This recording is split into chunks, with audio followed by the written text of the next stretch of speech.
Back again, everybody. Raisin Bread Podcast. We've got Derek, the abominable Derek Smith, the beautiful, the illustrious, mysterious, dare I say, sexually arousing for some. Derek Smith. We've got Joel. I don't have as many words for him because he doesn't have a face. So that's why he's in darkness like that. He doesn't want to show his no face. So but welcome everybody. We're doing another episode. It's just the beginning of the week and it feels insane. You're celebrating Black History Month a couple days early. Which is fine. And I think this is the best way to celebrate it. I think it's way better than celebrating it with a giant statue of Martin Luther King eating some pussy. They put up that statue in Boston, and I think that's important. Where else would they be like, yeah, but we don't want to see this nigga's face? You get what I'm saying? But we like him to go to downtown. You know what I'm saying? I'm for that. They would rather the Martin Luther King statue look like Jalen Rose. That's so funny. That's so fun. Bro, when I saw that, I was like, there's no way. Like, that artist is walking around somewhere and just saying to himself, I can't believe they bought that. Like, he's like, I couldn't think. Like, it's like, I couldn't think of anything. So I just decided to put up a dude, a mold of a dude eating pussy. And they bought it. The artist was black. The artist was, I'm presuming he's still black. Yeah. I feel like he's in the same cohort as those like sign language interpreters who are just like black people who just don't deserve the job that they got, but we ride with it. You know, like you are you're a minority hire in the fullest sense of the term. Sense of the term. Bro, that shit is crazy though. Like every time I look at it, like what is it with like black like statues with the Americans? It's either like Star Wars. You know what? I preferred the Star Wars one. Do you remember the MLK one where it was like it looked like Harrison Ford in that scene from like Return of the Jedi where he gets frozen by Boba Fett? Do you remember that? Do you know that one? That one's in DC. He's in the one exactly. Yeah, exactly. And it's just Martin Luther King in carbonite, and he's just like, or he's in the white marble. And it's the fun. It's I don't know why I find that so funny. I'm trapped. Holding a scroll too. He's holding a scroll. It's like it's either a scroll or a rolled up piece of paper. Yeah, that's bizarre. Why? Why? What's the point in that? Stone of Hope. The Stone of Hope. Wait, what's the name of the pussy eating? I'm not calling it by its real name. Like it's just the pussy eating. That's the thing about statues. It doesn't matter what you call them. People will fucking decide what they're called. Like in Chicago, they have the bean. The bean is actually called Cloudgate. That is, I don't think anybody saw that and said Cloudgate. Yeah, no, they said that's a fucking bean. That is what that is. What, you spend millions of dollars on that? Yep, that's a bean. It might be called like the Embrace. They called it the Embrace. Called the Embrace. That's so much worse. That's so much worse than pussy eating, because like now you've added a layer of intimacy, right? That and wait, what? Even romance. And that's the not Embrace during pussy eating. That's not intimate. No. if I say pussy eating, I've added an element of vulgarity that allows me to separate it from the seriousness of the legacy of Martin Luther King. If you call it the embrace, I have to think about it now. I have to be like, is it something deep? Like, but it's not. It's just it's a dude the difference eating pussy. between us. That's really all. I take pussy eating very seriously. It's very intimate. And okay, go on. It elevates it for me. I mean, you call it that, and I'm like, I want to see this fucking statue. Yeah, I embrace pussy eating. That's what I'm for. That's my platform. Yeah. What do you mean? But like, what are your thoughts on pussy eating? It's the best thing in the world. It's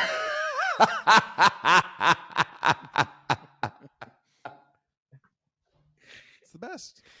For the 18%, for the 18% of female followers that we have, that one's for you, ladies. No, it's for the other. That one's for the other 82%.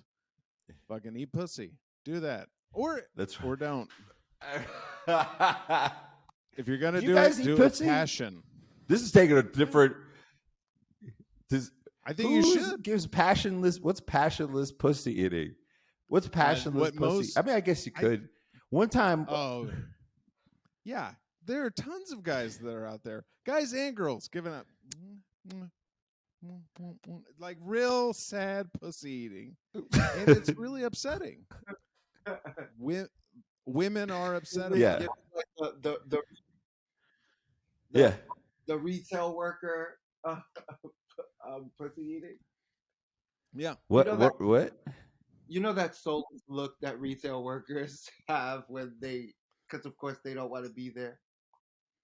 Like, oh yeah. Like it's like yeah. You know the thing is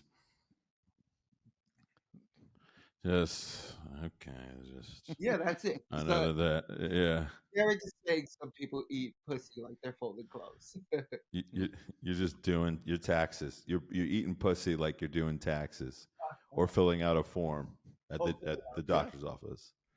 Yeah. Do you eat pussy, Joel? What's your stance on that? Yeah. A lot of guys hate it. So I was just curious. And they're wrong. Yeah. Yeah. So yeah, Joel says, yeah, no follow-up. It's like it's like living in New York City. You gotta love it as much as you are like, this isn't what it's cracked up to be. That's so it's gotta go from not love to hate, because if you go from love to hate, something's wrong with so funny. It has to go from love to like, Yeah. To me, it's like living in New York City. It's like, you know, I'm serious. I really like eating pussy. I really enjoy it. Like I've like studied it. Like I've subscribed to there's a website you can subscribe to. You get like a lifetime subscription, and you can just like learn how to like properly eat pussy. What's that website? Wait, yeah. For like, everybody else, like what? Why don't you tell everybody else what that is? I'm gonna be honest with you. I forgot the name. It's like $79.99, and it's all about just like stuff you can do for the ladies. And I learned so much from it. You know, another great place to learn about eating pussy, and this can sound surprising. Certain porn. There are certain porn stars who are really great sex ed teachers, and I forget her name. She's an older woman. Nina Hartley. What is her name? Is that it? Bro, if you nailed it, that's going to be so funny. Tyler, please put up a picture of her. If it's her, like put up a picture of her, please, like up in the corner. Nina Hartley, let's see. Images. Bro, that's it. That you nailed it. Yep. Holy shit. Yeah, that's her. She's good. She's fucking good. She knows exactly. Like I've had girls come up to me and be like, "Where did you like learn that?" And I was just like, "Yeah, just practice and just getting the reps in." Gives them just a natural. But it's Nina Hartley. It's I have a question. this this guy. Derek, He's good at it. I have a question. Do you ever have to explain yourself in terms of like being that sort of encyclopedia? Because I feel like sometimes you might have to tell people, I don't just know porn stars. I know a little bit.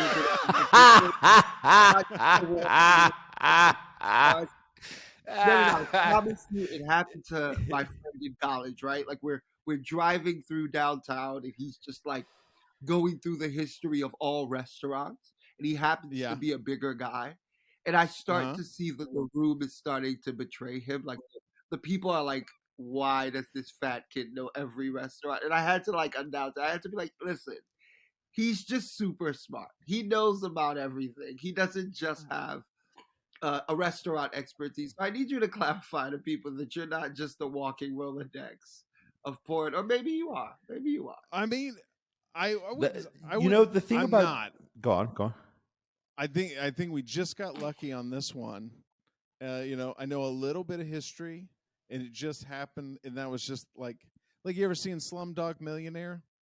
He doesn't know everything, but he does know all of those answers to make it to the $1 million. That was that. You might be onto something. Do you remember? Yeah. Do you remember when I was like, I was opening for this dude, and I don't remember his name, and he's like a Tennessee comic, and I don't remember blah blah blah, and you were like, what did you say? I don't even remember his name now. Nate Bargatze. You were like Nate Bargatze, and I was like, yeah, that's it. That's exactly it. So you just have this like weird Dustin Hoffman, just like it's definitely 35. Like it's definitely that's what you got. You know what I mean? Like every once in a while, which is good. It's a good. Yeah, it's good. I also good. No, sometimes I get it wrong. You're sharp too. I like to just keep saying it, even though people are like, "That's not the one." I'll be like, "It's Richard Pryor." Also, when I'm, by the way, that's my favorite sentence. Also, when I'm wrong, I like to keep saying that. The wrong. I like to keep saying it, the wrong thing. That's a very funny sentence. It's like, you're wrong, Derek. But like it's like it brings me pleasure to be to say it. I do that too. I do it to the people I care about the most. Because I find that really builds our relationship. It's the funniest. I love one of my favorite things to do is if we're listening to music and it's like, say the Beatles are playing or something, just something everybody knows, and they're singing, they're like humming along. I'll just lean in and I'll be like, I fucking love the Monkees.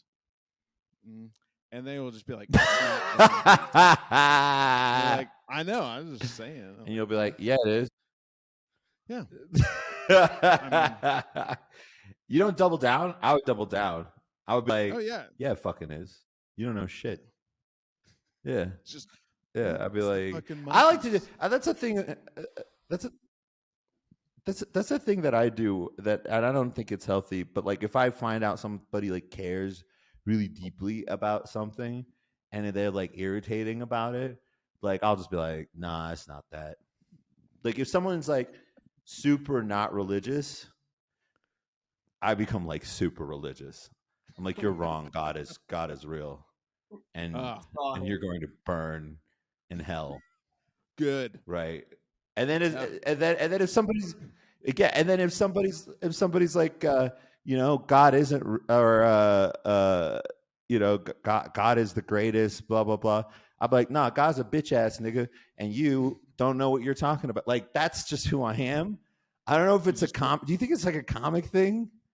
Yeah, you just want to be confrontational. You just want that friction with somebody. You just want to fight it. Yeah, yeah, You can't have too much agreement. yeah. I get it. But I only do it when they're annoying, because it's so like you're not. It's not nice to. It's like I really like. I'm really religious, you know. And I grew up in Nebraska, and I've always been like this great old lady who goes to church. I'm not gonna do that to her, but Now, I I'm really gonna challenge that. I feel like it's a trauma response because I have the same trauma response. I think we hate people who are sure because we have too much anxiety. Like even the shit we know, we check. So anyone who walks into a room all sure about some shit, we're like, so you don't fuck have that that. guy. You have to check. Fuck you for knowing things and being grounded in what you know. That's Right but now, somebody was like, "Is your mom's name really that?" I'd be like, "Let me call her." Like, yeah, because yeah. You're just like, let me instill. You instill doubt in them, like of their own. Like that's very funny. Just I like, just might like. have to call my mom. Like, I'm not like don't hold me to it. Like, I have an answer, but let's not. I get that to some degree. For me, it's more like the pleasure I get from people just like not feeling good about what I say. It's wrong. I know it's wrong, but it just like feels like when I say things and like a crowd. I don't know if you have this, Derek, or you say things and a crowd is like, oh, and you're just like, yeah, that feels so good. I really like that. Like, Yeah. like it feels so. You hate this. You hate this, Yeah. don't you? But I mean, there's a Oh, punchline at the end of it. hopefully, Yeah. hopefully, there's a punchline at the end of it. Yeah. I Right. I used to do a bit. Oh, it was about Jesus's dick. I just thought it was so funny because it just makes everybody uncomfortable from the very beginning. Some people don't want to talk about Jesus. They definitely don't want to talk about his dick. They definitely don't want me talking about it a lot. But you keep pushing, you know, and I mean, like, is it big? Is it extra big? Is it extra small? Real economy? You know, it's just what he needs to aim. You think? Or is it like loaves and fishes? It's just whatever you need. Jesus is there with his dick. Yeah. you're trying to pretend that that's like a low-level joke, but that joke is actually genius. I'll tell you why. Because if Jesus is God, he needs to have the biggest dick ever. That's how he'll be omnipotent. Correct. But he gives himself the biggest dick ever, then that means he planned to do some Is fucking. he God? That means he planned to do some fucking. Which means, is he holy? Why give yourself a big dick if you're not ever gonna have sex? Why not give yourself a big dick if you're God? Well, why wouldn't he have why wouldn't he have a small dick to show how humble he was? It's You know what I the mean? weakest. It was the weakest dick. It's just the thinnest, smallest one. It's like the straw on a Capri Sun. He just. I mean, barely even. It was same thing with the vagina. Just barely even makes it in. Is it in yet? Yeah. Name of Jesus' sex tape, coincidentally. Barely even makes it in. So miracles of small dick energy. Yeah, exactly. There's so many jokes that we thought the dick would last only one day, but it lasted. It lasted.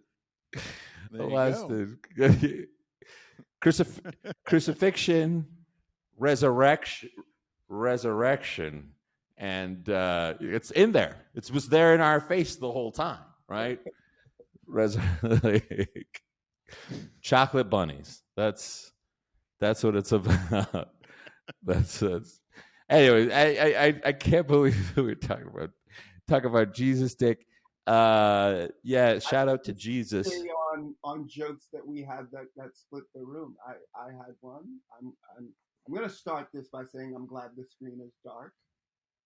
I had this one joke that would split the room. I used to say, "It was this show on what network was that on? It might have been like BET. It was a black show, right? And one of the things I hated about the show was that the camera, besides the fact that it was on BET, yeah, the camera was very shaky. I had this joke where I would like lay it out. I'm like, I love this show, but like, you know, the camera keeps shaking, and I'm like, who the hell is their cameraman? Michael J. Fox. And half of the room would be like, Michael J. Fox, boo, that sucks. But then they would get that it's a Parkinson's joke, and then half of the room would be like, oh, I don't know how I feel about laughing about that. Oh, I would and laugh. this would be next to the people who would laugh. It was a very I'd laugh. Room. I would laugh. Oh. But but did it bomb or did it do okay? I've only ever told jokes while hosting comedy shows because I'm not a comic. And they're lenient on the guy who isn't a comic who's hosting the shows. But they are. It would split the room. It would split the room. There would be That's good. Who got it automatically, and I think it's the delayed laughter effect that some people would get it immediately and start laughing, and then there would be the people who like maybe whisper Parkinson's, and then another population starts to laugh. So it would have a it's good. You know who's cool in that room and who's not, and you know what to do, how to navigate that. I can't wait to hear what your joke that fits this. Jesus is dick. Michael J. Fox is a cameraman. Bro, I have horrific jokes. Derek, I don't know if you remember some of them. Was that that wasn't my Apple Watch. I got an Apple Watch Ultra, and they're way more expensive than I thought they would be. I'm using it for fitness, but that was $1,000 that just dropped off. So hooray! Fuck. That's not even a flex. I'm just furious. It's fine. It's fine. It's fine. It's just I just heard a crack, but it's fine. Oh wait, no, I'm wearing it. Never mind. I'm good. We're good. So ADHD, Derek. So my Jesus, I had a couple of jokes like that. I had one joke. What did I say? Should I go with my worst joke or the worst time I bombed? What's more interesting? Or do both? What do I do? Audience upset. It just makes that upset. Okay, there's two of them. There's two of them. One of them that really upset people. I used to say it's called a snatch because sometimes you have to take it. People that split a room. Definitely split the room. Mm-hmm. Some people would laugh real hard. Other people would be like, "What do you mean by that?" There would be questions.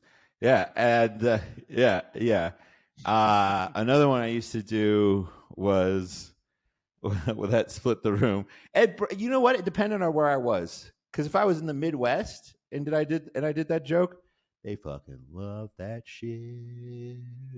They love that shit. Of course. If I'm in,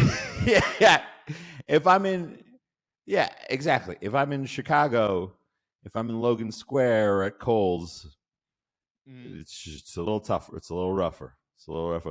The other one that I used to like to tell, and again, did great in the Midwest, not so great on the coasts. What was it? How do you define a bisexual woman? It's a woman who's attracted to men and attention. And that one would also, like, depending on where I was, would split. In the Midwest, it's raucous laughter. If I'm in a mountain town, if I'm in Eagle, Colorado, they fucking love it. They're losing their minds. If I'm in Logan Square or if I'm in Brooklyn, they've got their hands crossed and they're like, "Why would you say that? What do you mean by that? Why would you say that?" And I'll be like, "You fucking know what I mean by that, bitch. you know exactly what I know. You know exactly what I mean. Don't do this to me. Don't do this to me. So yeah, those are mine. I think the worst. Yeah. I had one that would. This makes me mad because I would talk about hemorrhoids. I would bring up hemorrhoids, and people would just shut up and act like, "Nope, I've never heard of it. Has anybody in here ever heard of a hemorrhoid? What is that?" And you're like, "Fucking 50% of you have one right now." And you guys are going to pretend like nobody has that little extra lump on your asshole that fucking kisses the toilet paper. I don't think so. Fuck you guys. Fuck all of you guys. I'm mad at all those audiences. That's so funny. That's so fun. You know, if I did comedy again, I'd do a lot of more I'd do a lot more pedophile jokes. I might go full Louis. I would have gone probably full Louis C.K. Yeah. A lot of pedo jokes. Because those are funny to, like, now where I'm at in life, where I'm just like, that's kind of funny. Like building sex robots, like, if they look like kids, like, can we really? So you know what I'm just that would be a rough one. I would have to workshop that one a lot. Yeah, a lot. Yeah, it would be a lot. Yeah, you're gonna need a good 15 minutes. To establish that you are fucking funny, and then you can do that one. You cannot. No, that's not the opener. Exactly. And I feel like that's one of those ones where like that, like, I don't know if you've had this where you make a really messed up joke and it like works. Like once you've like figured it out and you're like, yeah, this one works, and then suddenly you're in like a new room and you're like, oh, it's not working. Because like you've been so spoiled, like you're just like, oh, I gotta rebuild. Like I gotta it's not, you know what I mean? Yeah, like I gotta like you said, like you've said this before, draw them back in. Just draw them. Yeah, gotta get them back in. Gotta get them back. Yeah, because you're in the middle of that joke that's not working. You gotta figure out, am I gonna dig in to like win them over? Or am I just going to fucking drop this and then move on to something else? Because I mean, sometimes you can win them over. Yeah. Be like, it's actually fun. We can all laugh. But then other times you just be like, you guys aren't in that. We'll just fucking stop right here because I'm a professional and I know that there's no good reason to keep going with that joke. That is, if anybody's out there wants to be a comedian, just realize that at any moment you can stop telling the joke you're telling that's not working. You can just stop at any time and move on. You don't have to say it. Nobody will care. Yeah. You will just say, I don't think this is going to work. Except for other comics. Other comics will mock you. Other comics will mock you. They will mock you. But that's it. But they didn't think to do it. Just fucking step to that next joke. Or if you realize the crowd hates you, you can just end the set. You can be like, well, this didn't go well. Good night. Yeah. And you can just stop. Don't try to get a big laugh. Yeah. It's not coming. Hang it up. Go get or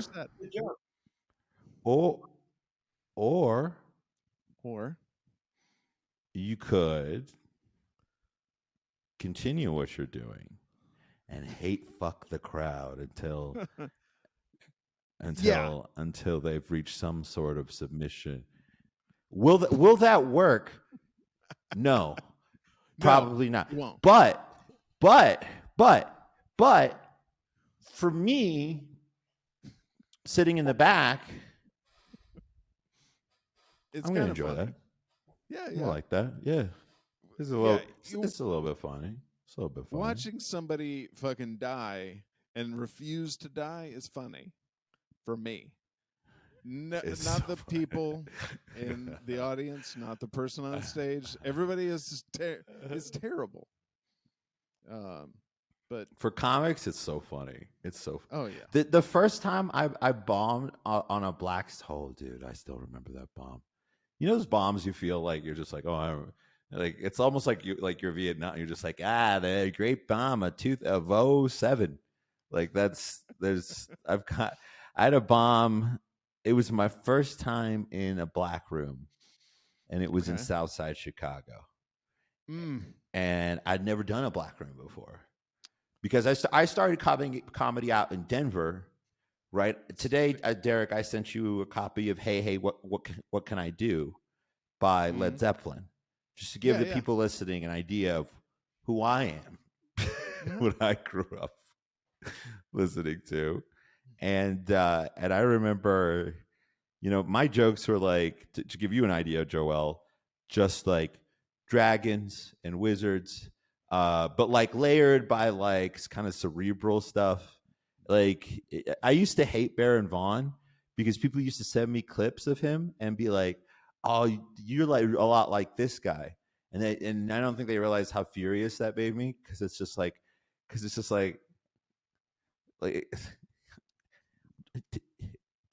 he's doing me better than me. Is that what you're fucking like? What does this mean?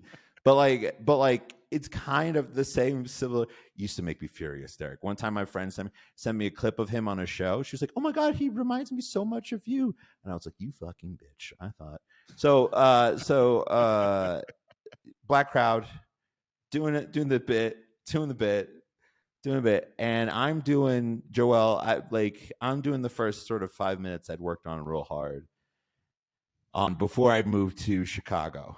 Like the 5 minutes I knew would work, and I had a joke about how disappointing it was to find out how fantasy is really disappointing for black kids, and because like there's so many weird moments in fantasy that make no sense, where it's like, hey, like you're in this world where like dragons exist, but black people are still slaves. Like it's like the world, like it's like so outside. Like dragons are like plausible, but like black people not being slaves, it's like, well, we want to stay true to the material. Like, you know what I mean? Like it was a funny thing to me, and so I used to do this joke about Gandalf the Gray or Gandalf the White, and I was like, oh yeah, I had no idea, what a Grand Wizard was, and it really changed the way I looked at Gandalf the White, right? And like the punchline is basically like, you shall not pass any civil rights legislation, right? It was a line from, the movie, and I did that joke to Silence in Chicago, in a club in Southside Chicago. They were not vibing with it. So I was like, okay, let me go to my Super Mario police brutality joke in my infinite wisdom. I was like, that'll win him over. My Super Mario, that'll win him over. It's joke's relatable. So funny. It's so. Does this happen to anybody else here? Like, you ever play Super Mario? I used to do this joke where I was like, oh, being what was it? I was like, sometimes it feels like my white friends have the invincibility star from Super Mario Brothers, and because they'll just say things like, oh, I don't really like hip hop, but I love Macklemore, and then I would just go like, doot doot doot doot doot, like I would do the sound of the guy, Mario getting the invincibility star, and then the last punchline, the last punch was, what was it? It was, Your Honor, I thought he had a gun, and then I would do the doot doot doot doot doot doot. You could hear a pin drop, right, in that room. You could hear, and I knew they and I knew they didn't like it. Derek and Joel, here's how I knew they didn't like it. An old man stood up and said, "We don't like this." Oh my god! That was a clear giveaway. I was like, I gotta give it to the old guy. Like, I think he saw everybody sitting there. Yeah. It's like, somebody should say something. I'll be that person. right. Son, we don't like this. And it's very good. We don't.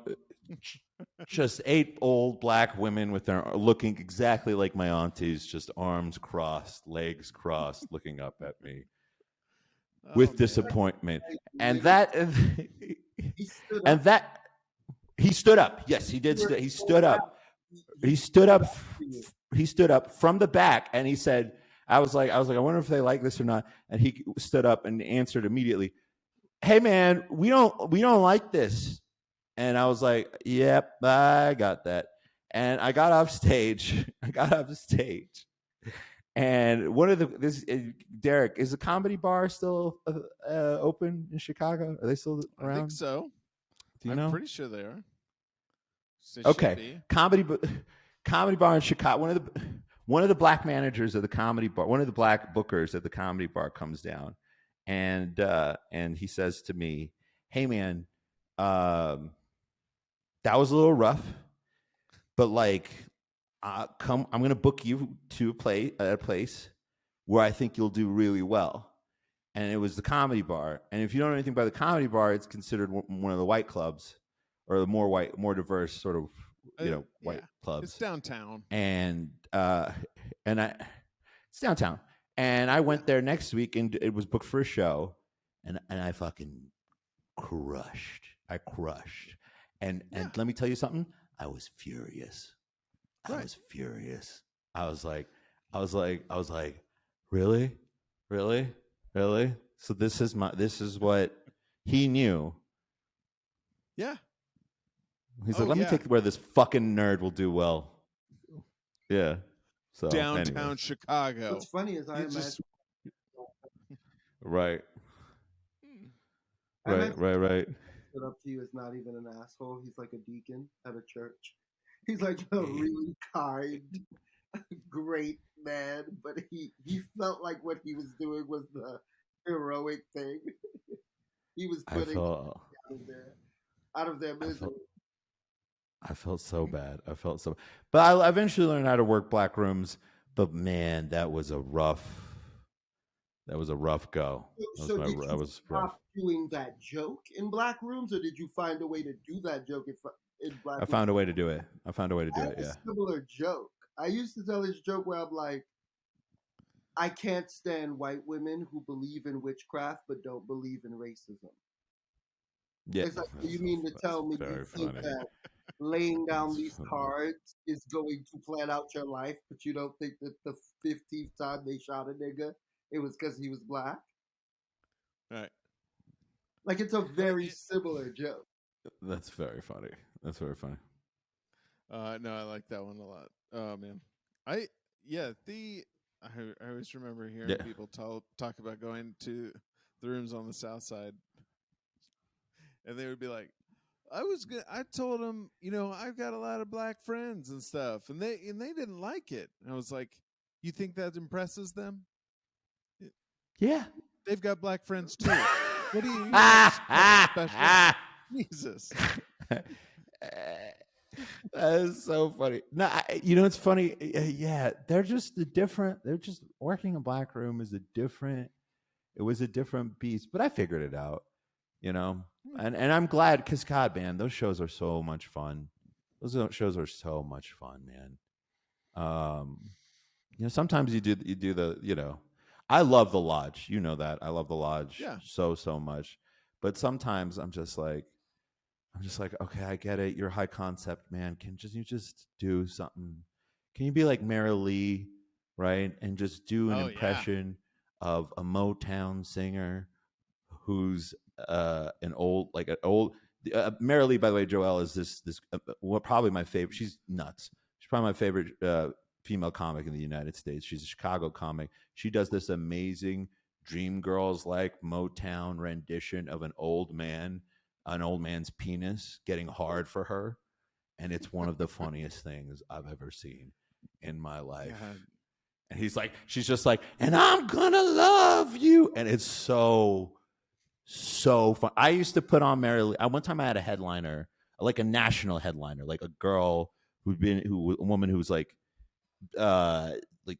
she's been on Kimmel, Fallon, all that stuff. She was furious with me because I put Mary Lee up before her. She was like, how the fuck am I supposed to follow that?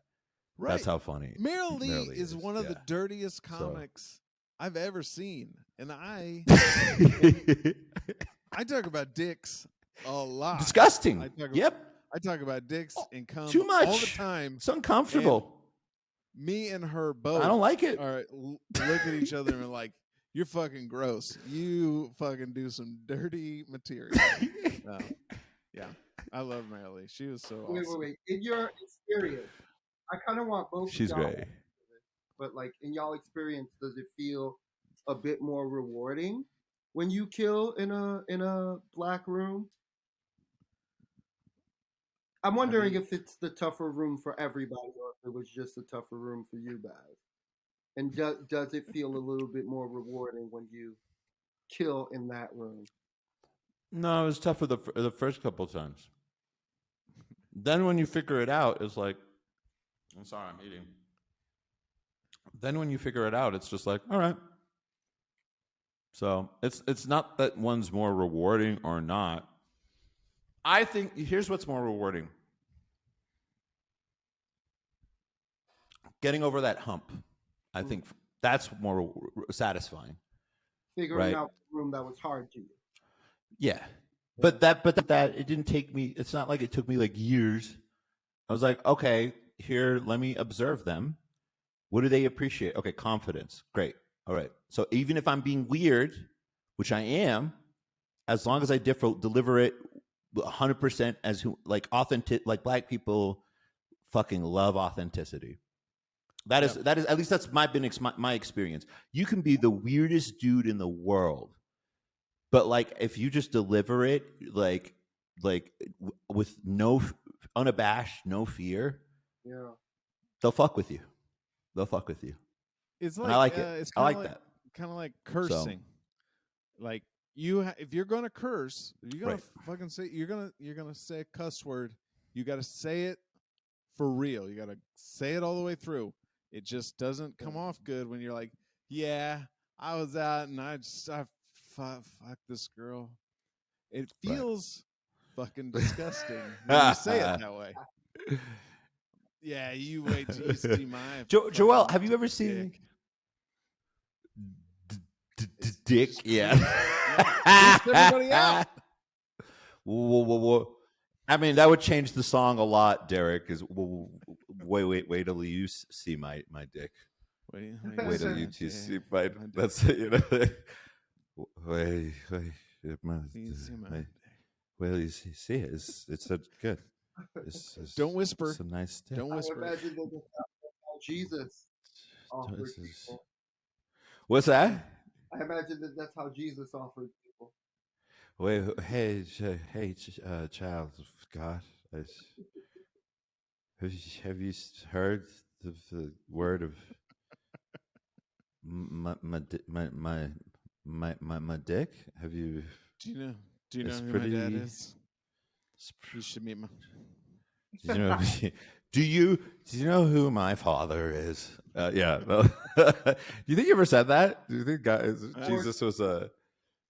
Do you know who my father is? Like that's. By the way, big fan of Jesus.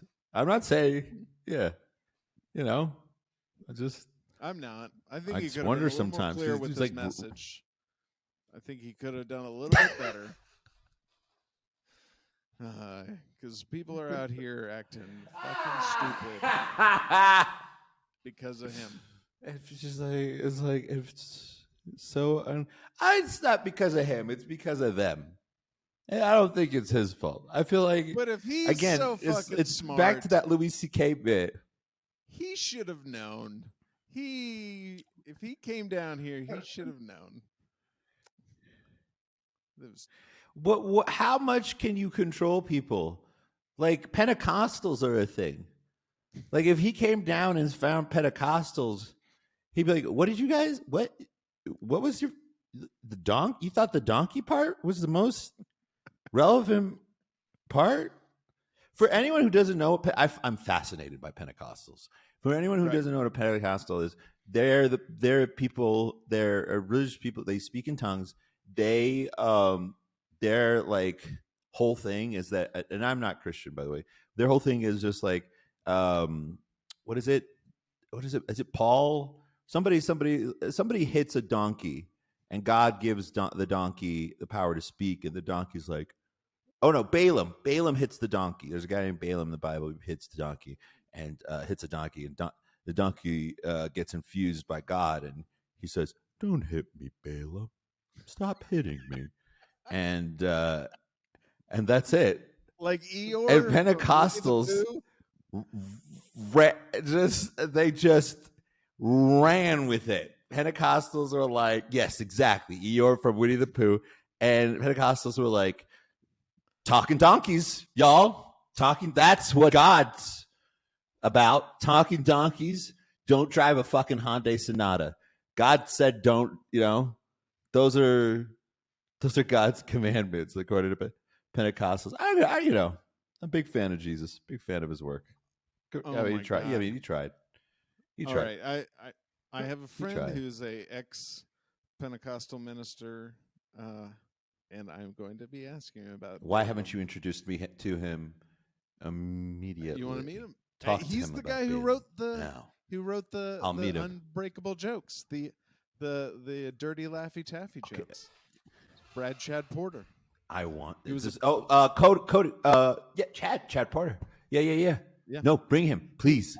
I have so many questions.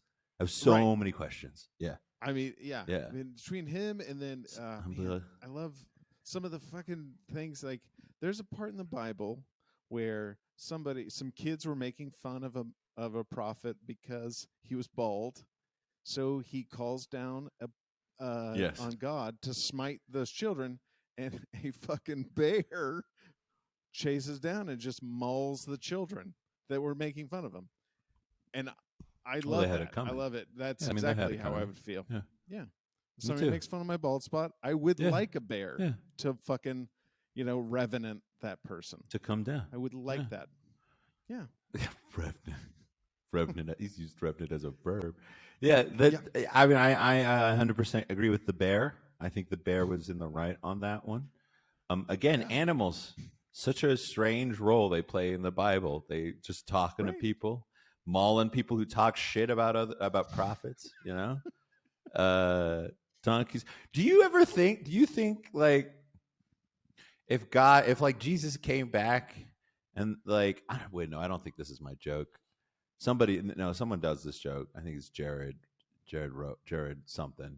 But like, wouldn't it be funny if Jesus came back and it was like a Comic-Con situation, and like Jesus just like sitting there with like sunglasses, and like there's like a Pentecostal guy, and he sits up, and he's like, yeah, you there? Yes, Jesus.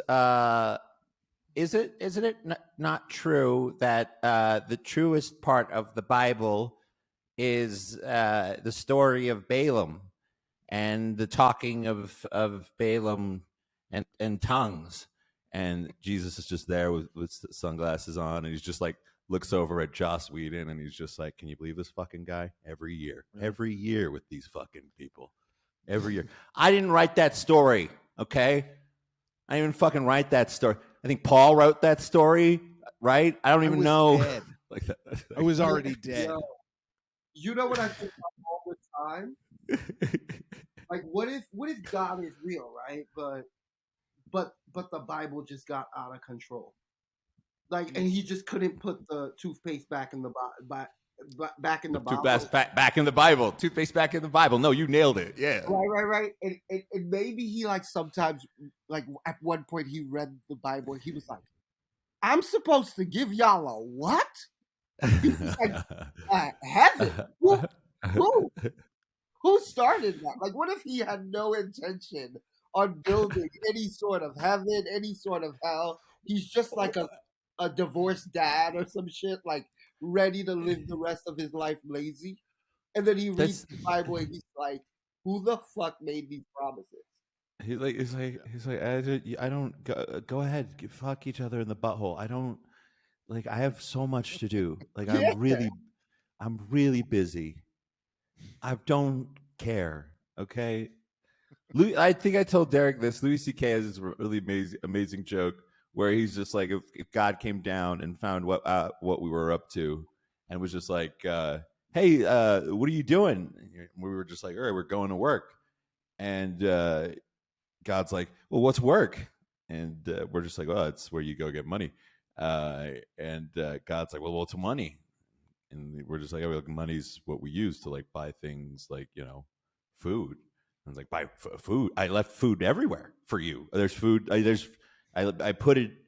Didn't you see the trees and the bushes that I left around? It's where the food's there. You don't have to work. You just get the food, right? What else are you eating? And I think it goes. I think the response is like, oh, well, we also like eat animals. And it's like, animals? You eat animals? I left you animals to fuck. Like that shit sends me flying every single time. That's so funny to me. Supposed to fuck this. Supposed to fuck this pig. Not like, like I don't know why that shit makes me laugh. Oh man, what is that? That's yeah. Here's one thing that bothers me. I don't like when people constantly are talking about when they like think about primitive man and being like, oh, they're hunters and they went out and they hunted, and you're like, they fucking did not. You know what they did? They fucking walked around and ate shit off the ground. What do you mean? I mean, I'm sure that they hunted some, but gathering was the majority of hunter gatherers. Right. We didn't start farming because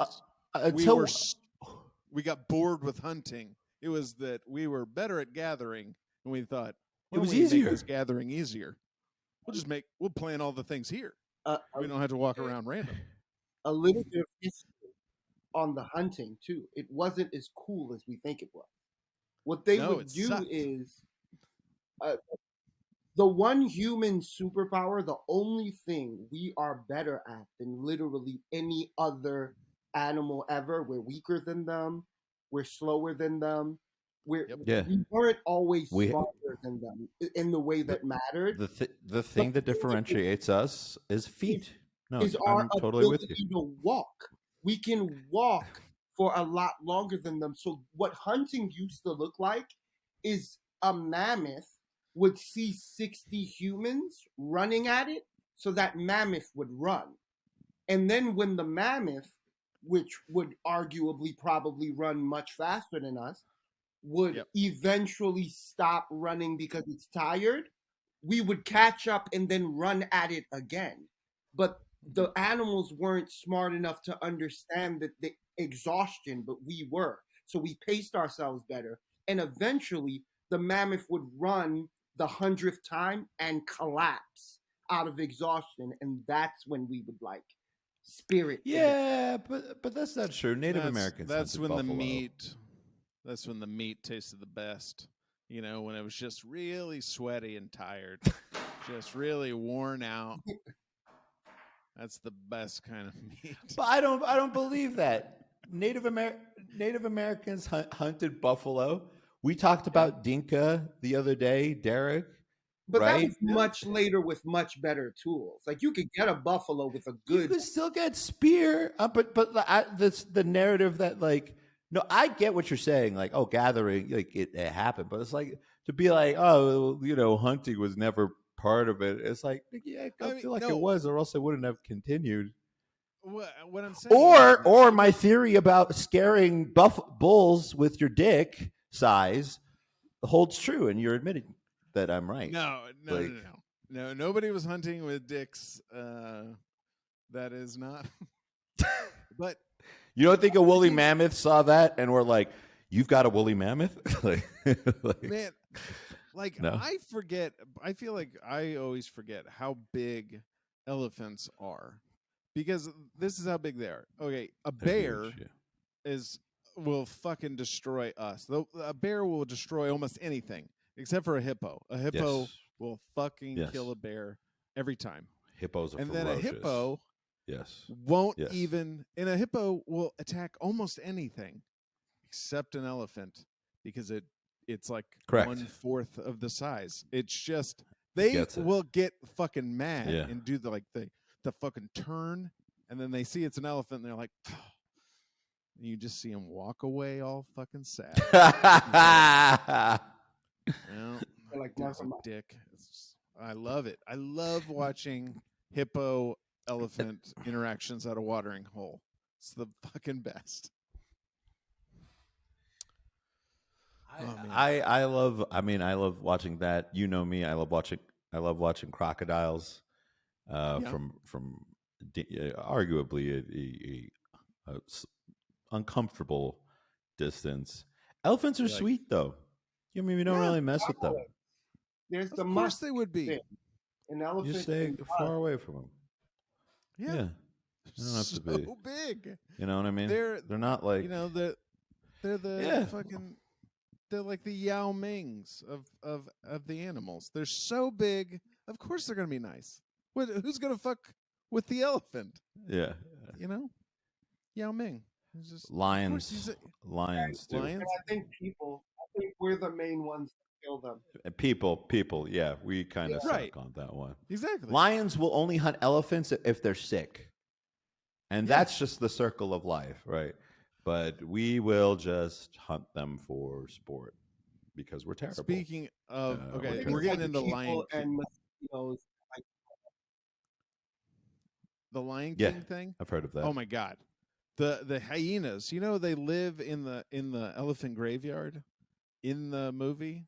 They're like they live among the bones and stuff. I found out it's because hyenas eat bones as part of their diet. Like it is it's one of their food groups. Correct. Is them just chewing up bones just to eat them. They're not taking care of their teeth.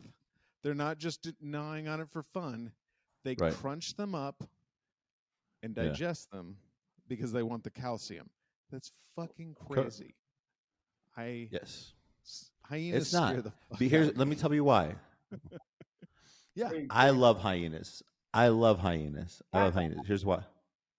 I love hyenas. By the way, hyenas, fun fact, 2 fun facts. One, strongest, I think, bite amongst the canine world.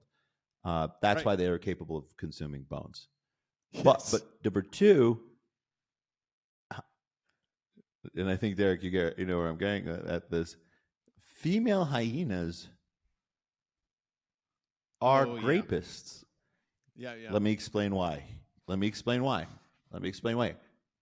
They're what is it called when it's a dimorphic? There's a dimorphic. What's it called?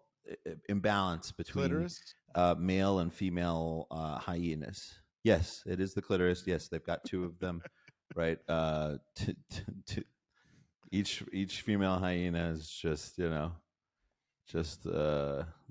labia hanging low, wobble into the flow. So no. But they're much bigger than males. Female hyenas are female hyena is female because she's way bigger than a dude. They're huge, and they've developed that way from an evolutionary perspective because male hyenas will eat the young, like pretty much immediately. They don't even think about it. They're just they just see the baby, and they're like, dinner time, right? Like, I'm hungry. Yeah. There's a baby here. I'll obviously eat the baby. Just makes sense, right? If you don't really think about it, and so female hyenas have developed physically in response bigger frames, more muscle mass, and they're just beasts, right? So that now when they breed with the men, they bite them by their neck and hold their head down with their paws and then get impregnated. It's the craziest. And that's how they get pregnant. It's just this is amazing. The writers of The Lion King had to have been really racist to make the dark-skinned lion the villain of that movie, knowing all you know about hyenas. You had all of those hyenas to be the bad guys of the movie, but you just made up a dark-skinned lion. That's true. That's very Wait, fun. Although he wasn't. that- Who's wait? It's Jeremy Scar Irons. wasn't dark skinned. Scar was absolutely dark-skinned. Please Google Scar. Darker hair, darker skin. Okay. Scar was a dark-skinned lion. Yeah, but he had the white voice. Fair enough. He had the white Fair British enough. But I don't voice. think He had the British white voice. the whitest of British voices. Yeah, like He has the that's voice, not yeah. like that's a hunt. Who is it? He had like hunt What? people for sport voice, or like recently paid off yacht voice. Scarred. Yeah. I don't know what the actor's name was, but yeah, I don't know. Jeremy Irons. The point is, Jeremy, rest in peace. I think he passed away. Amazing voice, amazing talent. Yeah. Shout out to Jeremy Irons. But the point is, female hyenas are really interesting. Hyenas in general, very cool animals. Check them out. They cannot be fucked with. They are much like the Wu-Tang Clan. If you're a young male hyena and a female hyena fancies you, I just sent don't you go out. What'd you say? I sent you the photo of Mufasa and Scar. The dark-skinnedness is very pronounced. But the thing Okay, is, Mufasa had the he voice of that one dude from Coming to America. James Earl Jones. You mean Darth Vader? Exactly. I'm like, yes, correct. Simba, you've forgotten me. You've forgotten what this. Yeah. I miss that. I miss that so much. Well, it's speaking of predatory women. Have you guys been seeing this new thing where the ladies are checking out guys at the gym and looking for ways to entrap them? Entrap them in. I shouldn't say entrap them, but Okay. What do they do? What happens? Like It's a place to meet someone. Go ahead, Joe. Imagine Go a on, lame, Joe. a lame white guy in Oklahoma. You tell me. Done. So easy. Okay, got it. Yep. Yeah. Yeah, I think it's like you at the very least, one, you get a good sense of, what they look like. Because, you see exactly what that person's form is like. That's oddly a pun. Wasn't going for it, but it works. And you somewhat know that person's schedule, and somewhat their income, because based on the gym you're at, you sort of know how much that person makes. It's true. And based on the time that you're at the gym, you sort of know whether or not that person has a job, what type of job. There's a lot that's communicated in. Is this like a gym first impression? Is this like how a serial killer stalks somebody? Like picks them out? Probably. I don't. Let me explain what happened. So, I think it's the worst place to talk to someone, honestly. Here's what happened. So, this girl on TikTok, and this has been a trend for a while, posts a video of a guy looking at her at the gym, and the guy, if you watch the video, actually we could watch the video a little bit. Here, I'll share my screen real quick because I know I queued it up. Yeah, so she's taken down the video since then because she's a coward. Just kidding. Well, yeah, I think you she get apologized caught. You for don't it. want to. Right. Yeah. So here we go. Here's that. Okay. Right. So here it is. We're gonna play it. I can't play the sound. You guys won't hear the sound, but you'll see the subtitles. And she's saying this is how to not approach girls at the gym, right? And she's saying it makes me so uncomfortable. She's doing a count. She's calling him feral. You see that guy in the back, right? Just like kind of watching, but not really. And she's talking about how uncomfortable she feels and so disturbed. And this guy, he comes down. He says, he says, "Excuse me, can I help you with the weights?" And she's like, "It's okay, I got it." She says that this is why I don't want kids, and she keeps calling him feral. And this is somebody else. This is somebody else. But the point is she ends up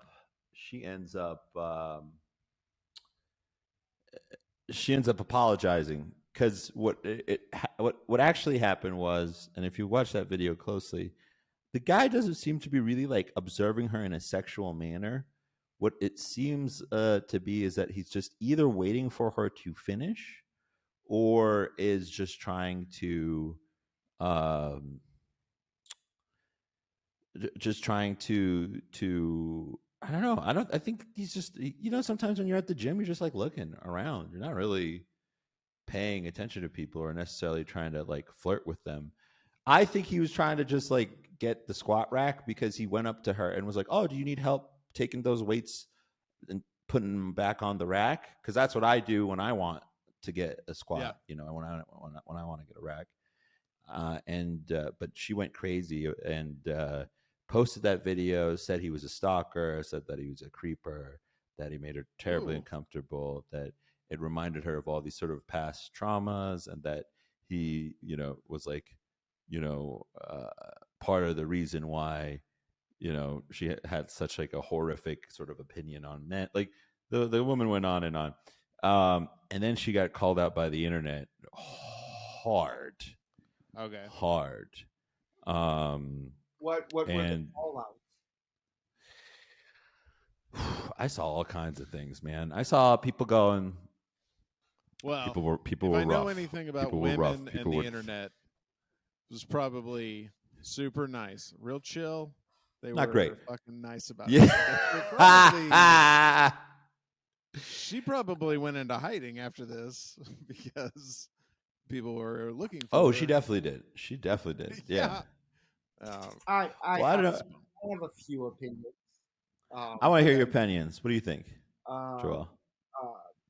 There's no way of knowing what that guy was thinking when he was looking at that girl in the gym. He could have been doing it in a creepy way. Honestly, like I said, people wear form-fitting things in the gym, and I think that like you're gonna look at the gym. Everybody looks in the gym because one, the gym is more likely to have sexy people there.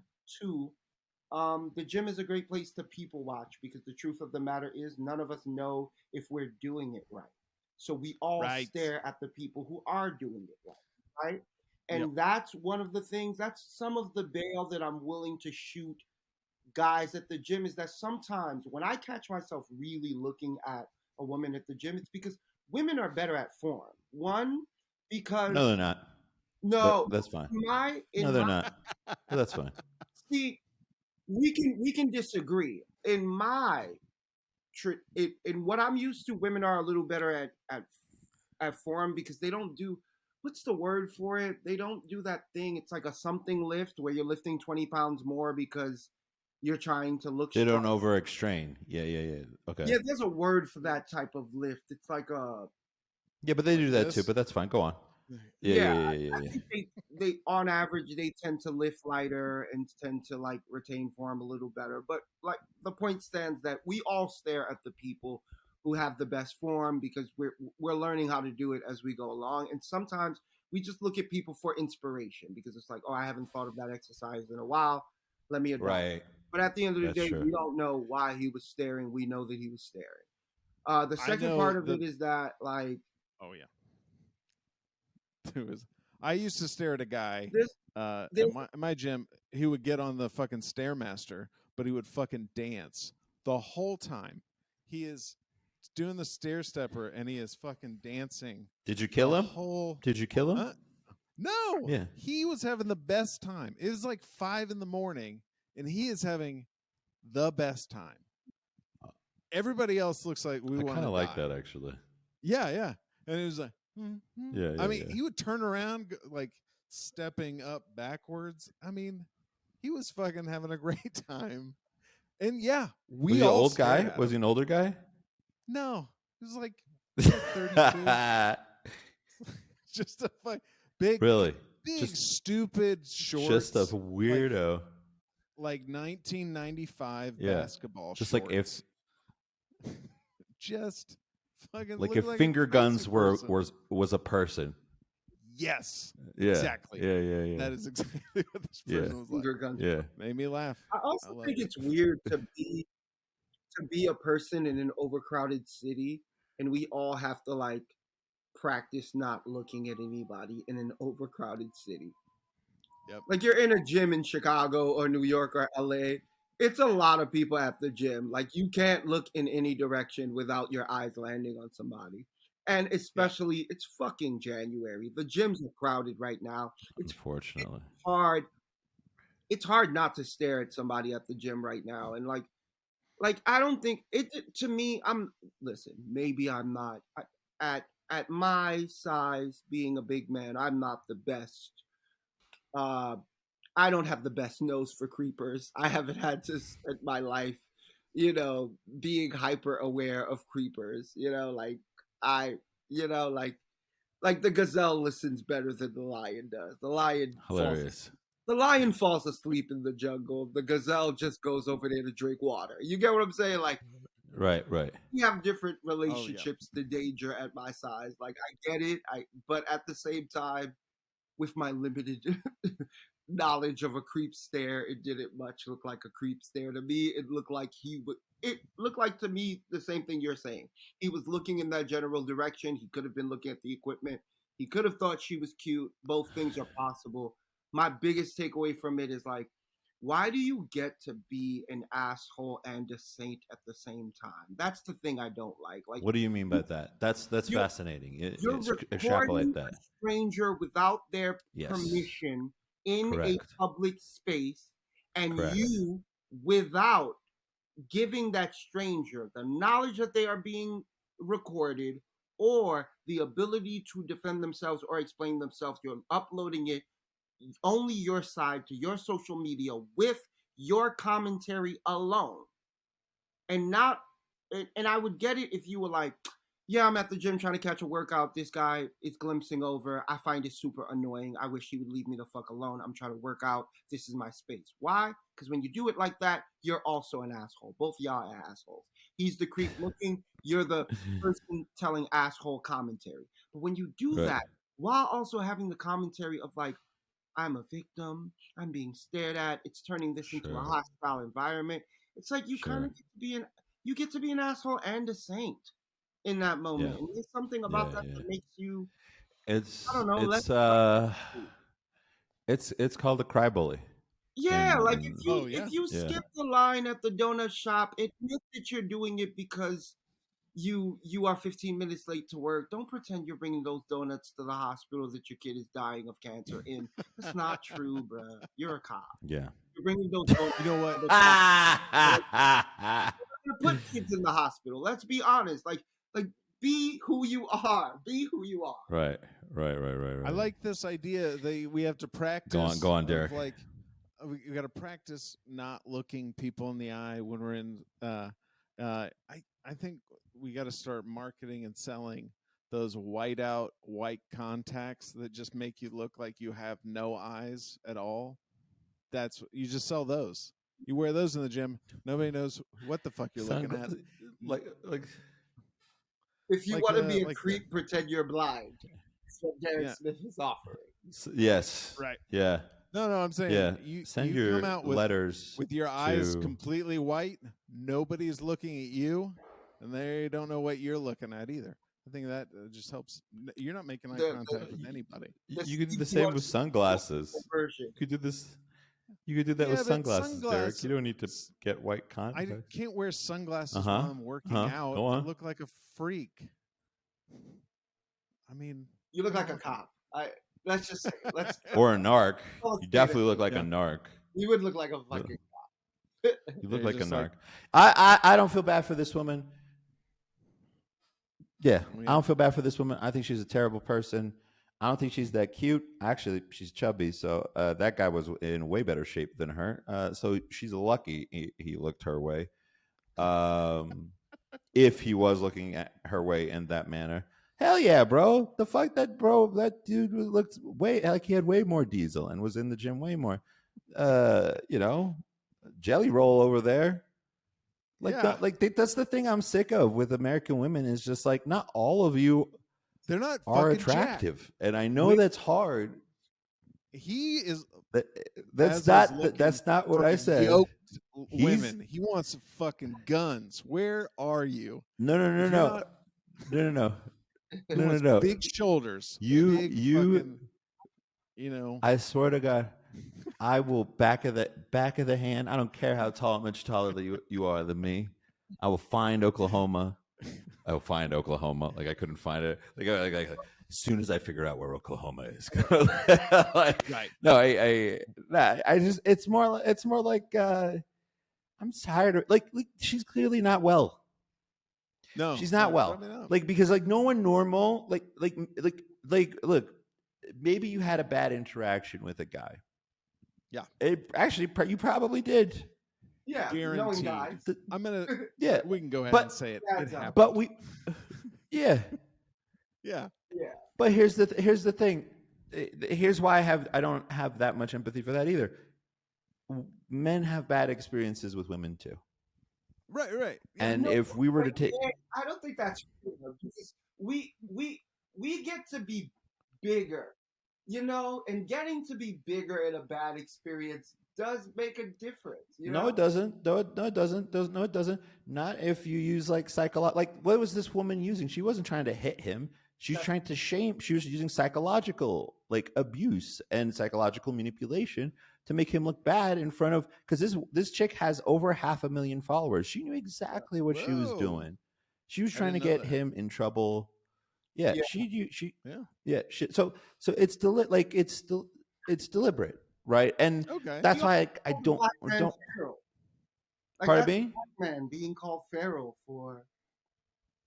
I don't know if this nigga was black. He was definitely dark skinned, but he's not I mean, he looked like my dad, like the kind of white that I tell this to people. He's like he's olive oil infused white, or like white that Okay. gets to the airport early It white. doesn't bode well calling a person of color like feral. Come Well, on. we don't know what this guy is, but it doesn't matter. What matters is the fact that like she is doing stuff for clicks, and she's trying to hurt somebody, so she can get more clicks, and that's psychopathic behavior. And no matter how big and strong I might be, I can't punch, mental abuse. Yeah. I can't uppercut. I can't uppercut manipulation, right? Yeah.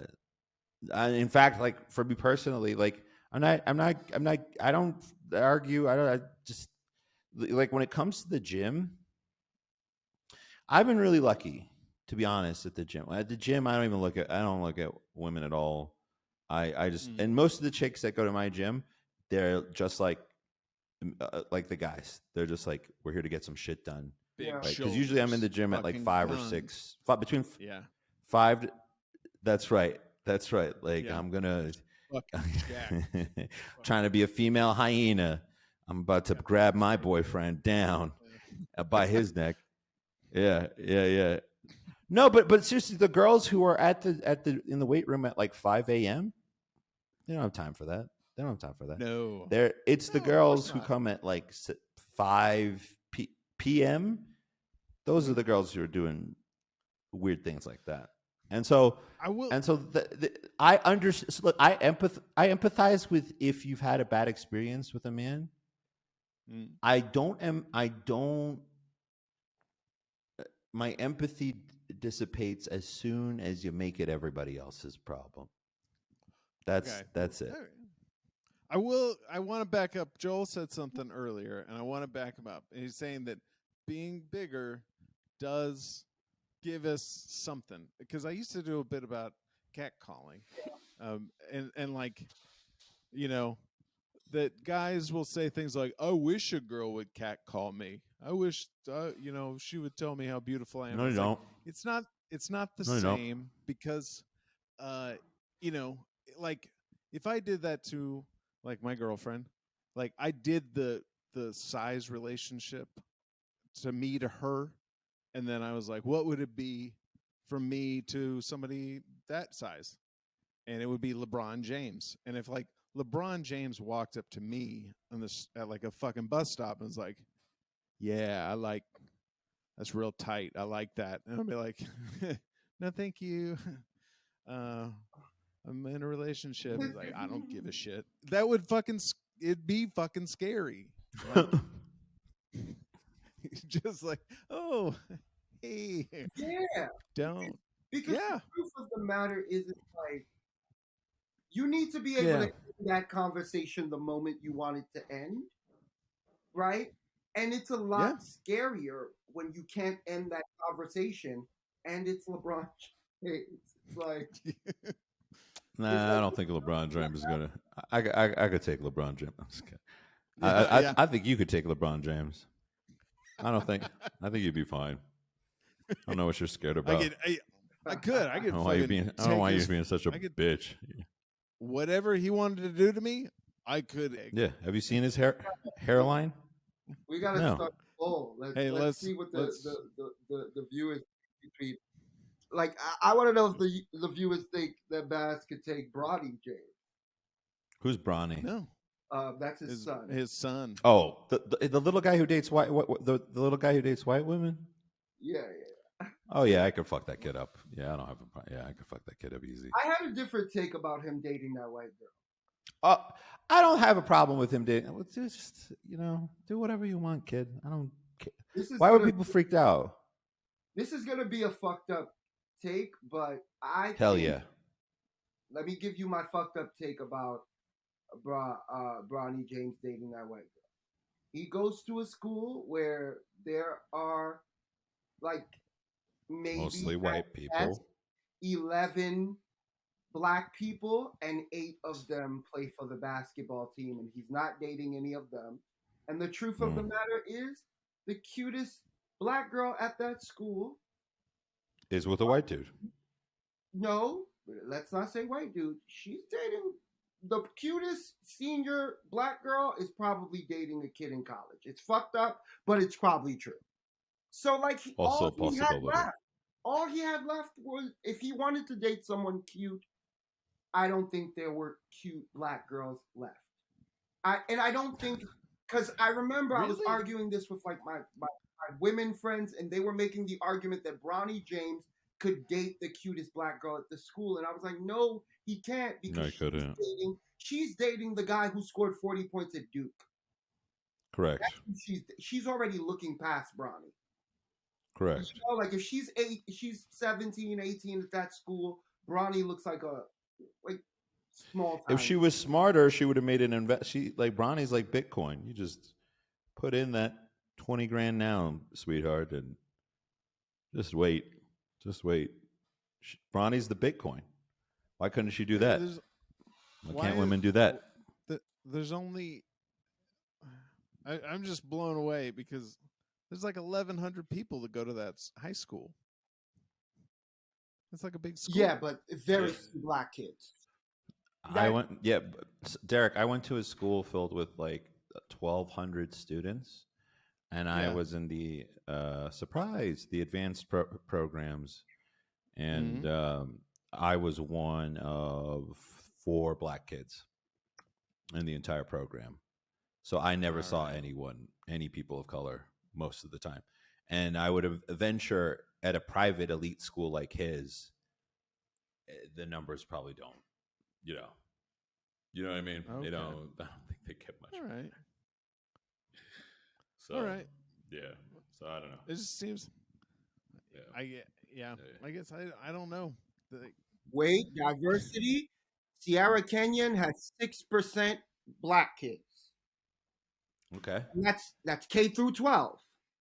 That's K through 12. Wow. That's insane.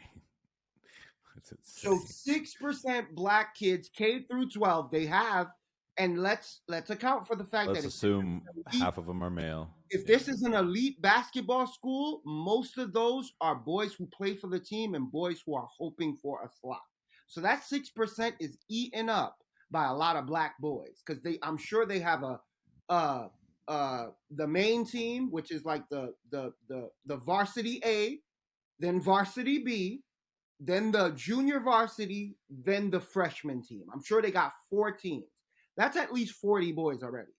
6% of like that 1,100 is not that many, and 40 of them already are accounted by the team. So there just aren't that many black people for him to realistically have that many options. I mean, that was me growing up. Like, I mean, I didn't really date. It's not like, I mean, I used to do a joke. It's like, I don't really, my look, guys, my penis is like a young white woman traveling through Europe. Like, it just wants to learn and try out new cuisines and meet, and meet people. It's just really, you know what I mean? It just wants to explore. But yeah. So, I mean, I'm just saying my dick isn't a part of the clan, Derek. It's not. I understand. It's open-minded. It's open-minded.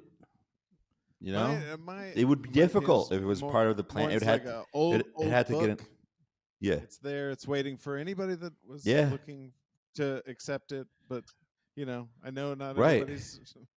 There are better ones on the shelf. Right? It's sure. You're not mad about it. That said his dick was white supremacist. His dick was it was John Mayer who said his dick was a white supremacist. Mine is not. I mean, where would you find the outfits first off for your penis if you were like a clan member? Like, they're probably really small. Where I would start my search, because I used to walk up and down Boys Town. That's fair. Doing gigs, and there's a lot of costumes in those windows. I never got to go in because it was late, but yeah, lots. Not allowed. You're like, I was not allowed in. And that's fine. I get that. I know my place. Yeah. And oh man, I don't know. I just could you? And you'd have to get like a little T to go with your penis's KKK. Like, it's kind of adorable, but it's like also like it feels like a lot of work. You'd probably have to get it. You definitely have to get it tailored. I'd have to get mine tailored, but no. I mean, here's the thing. Like I don't care who people date. I don't. What to do? Date just whatever. Just especially be happy, kids. It is weird to project. They're children. Yes. Years of like fucking yeah. Whatever that we're talking about in this debate about like black men and what they do and who they date. It's weird to project that onto literally a boy in high school who could go to college and grow out of it, who has so many options, who has like a black mama and a black dad and a black sister and so many influences, who could just deal with this conversation. And he seems like a good kid. But have you heard the kid talk? It's like, yeah, he seems like just a normal. He just seems like a normal kid. That's not what I'm into. A kid that I'm sure didn't think that he was making a political statement when he. Go on. What? Yeah. Nah. I want special kids. I want kids that are good at stuff. Yeah. I don't want just normal kids having regular lives. No. Fuck that. Yeah. Yeah. If you're gonna show up in my fucking conversations with my friends, you better be playing a piano. Yeah. Fucking bring the heat. Naming all the presidents backwards and forwards. Something special. I want something new. 100%. I want you to be able to paint with your back. You would have loved hands at the same time. You would have loved me. I was solving Rubik's cubes. Can you name the president? Yeah. Can I name the presidents? Yeah. Yeah, I used to.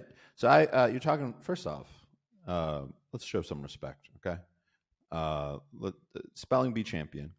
All right, back to Oh, back to back. All right, national. fifth grade, sixth grade, seventh grade. Never went to nationals. Too poor. Didn't know it was a thing. Yeah. Uh, I ruined many an Indian kid's day back in my prime. You know what I mean? And Just and dunking on him. you know, just I'm like, they're like, who's this guy? And I'm like, I got real thick glasses, kids, so watch out. Oh man. Yeah. I would love for you to Yeah, have the no. same voice you have now at the spelling bee, and you're Yeah. just fucking harassing them when they get done. Like, I was wrong. Fucking slap them in the back of the head. Like, good luck next year. I bully nerds. I will bully a nerd because here's the thing about nerds. Okay, no, I will. No, I have After feelings. boasting about being the spelling bee champ, he now. I don't care. No, I'll bully You're nerds. like the Here's king why. of nerds. Because nerds are mean.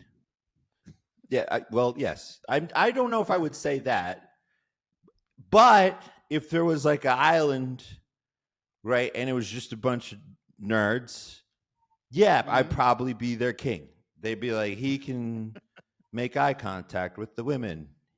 He will lead us. You know what I mean? Like so true. That might be true in that context. It's more like I don't like mean-spirited nerds, and there's so many mean nerds, and I don't get it.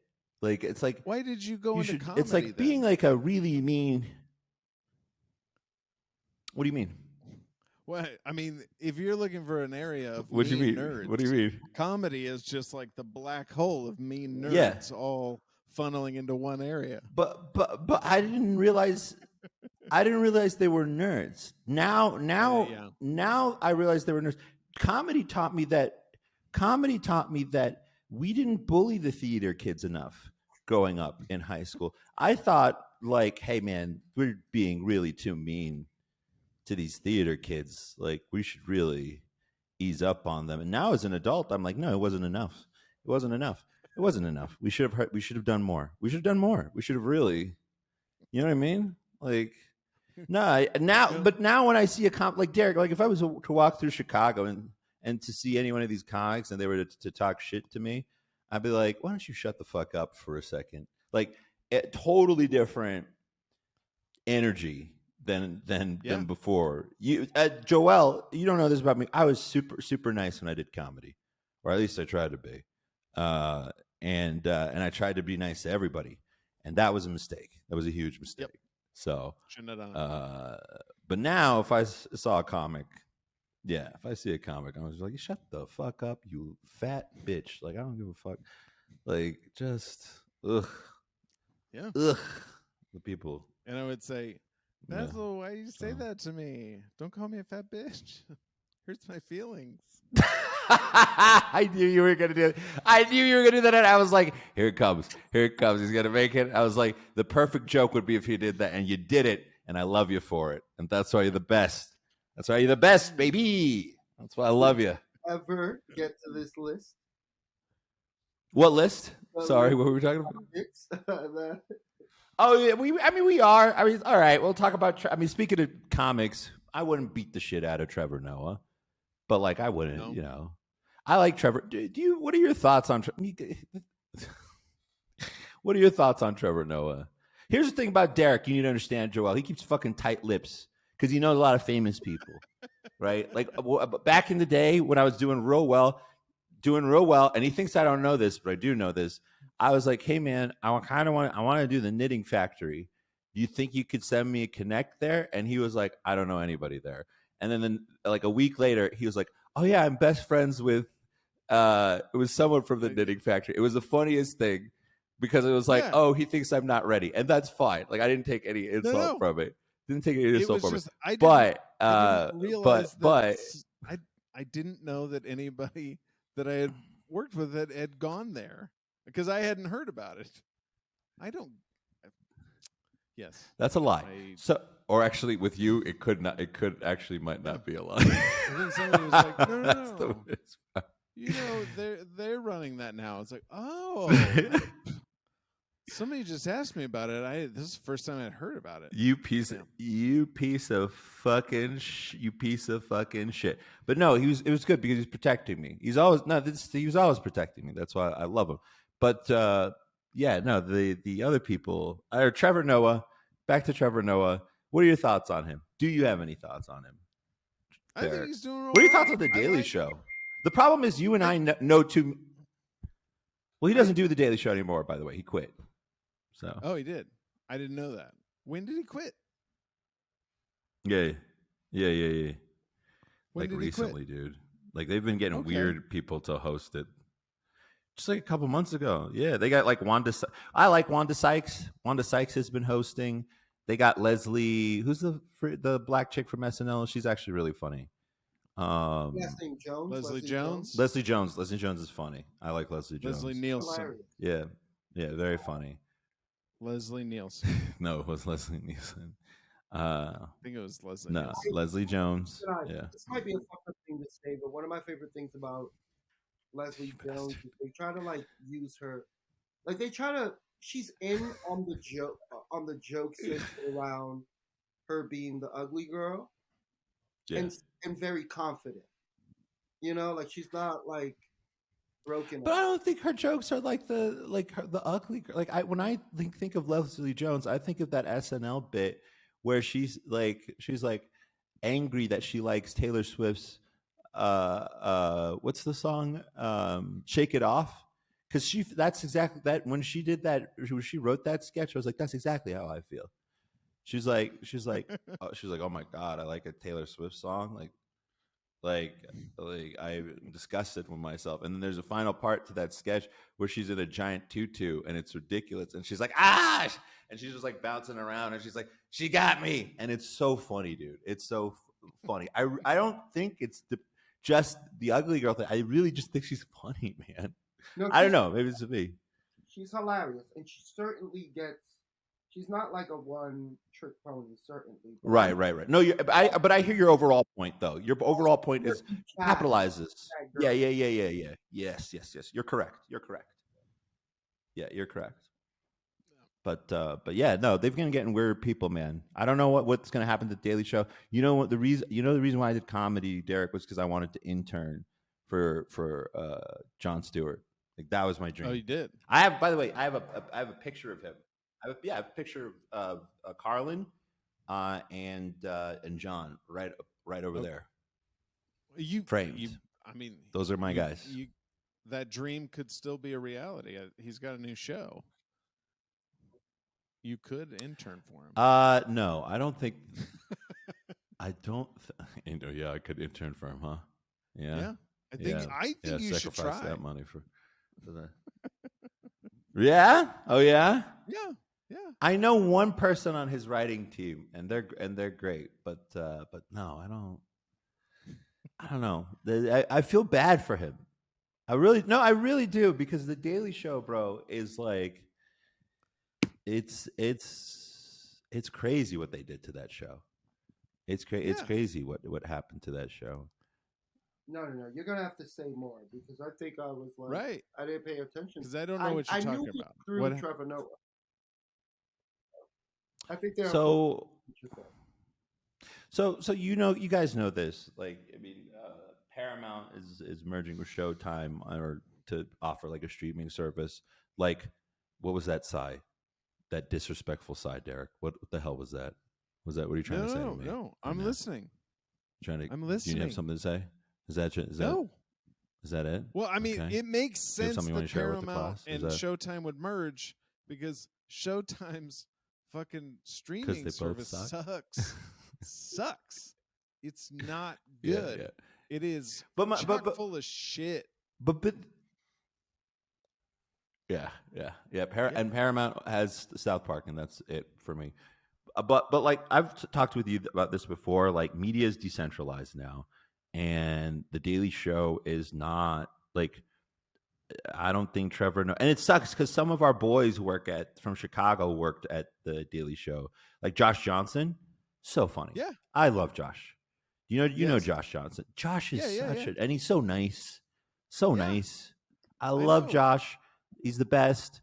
I don't have he's like, again, one of those comics who's just like, why are you so nice? You're so talented. You don't have to be nice. I Well, know. you should. I'm grateful you're nice, but you don't Yeah. have to be.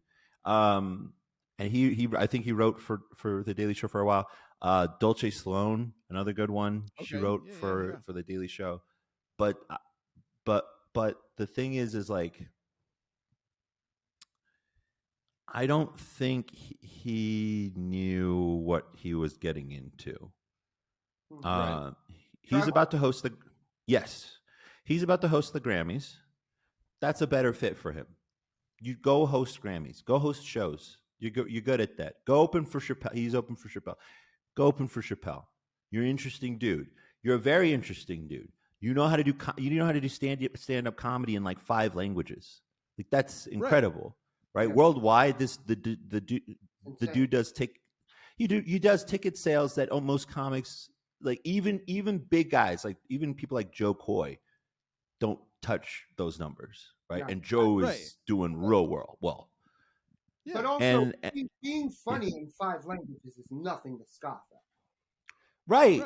That's But the thing He's is, he came to the States, and I think exactly. But he didn't. I mean, one of the things he admitted when he jumped on the Daily Show was that he didn't really know American politics that well. And I was like, then why did you take the job? Yeah. Right. Trevor. Oh, you why take would that you? job Like, you don't know what Trevor doesn't know what he's doing. Oh, and Yeah, it's $40 million. Yeah, of course. Yeah. But you don't know what you're doing. You don't know what you're doing. You're an amazing comic. You're an amazing comic. You're a talented comic, but you're wasting everyone's time. And there are people who, like Jessica Jones. She's a young black chick. What the fuck, Derek Smith? So I did not. Wait. You just got me. I didn't expect the you're wasting everyone's time. He was all right. You really are, but you are. No. There were so many comics on that show. Was it Jessica Jones? Who's the hot, tall black chick on the Daily Show? Jessica. Oh no, or is that the Marvel series?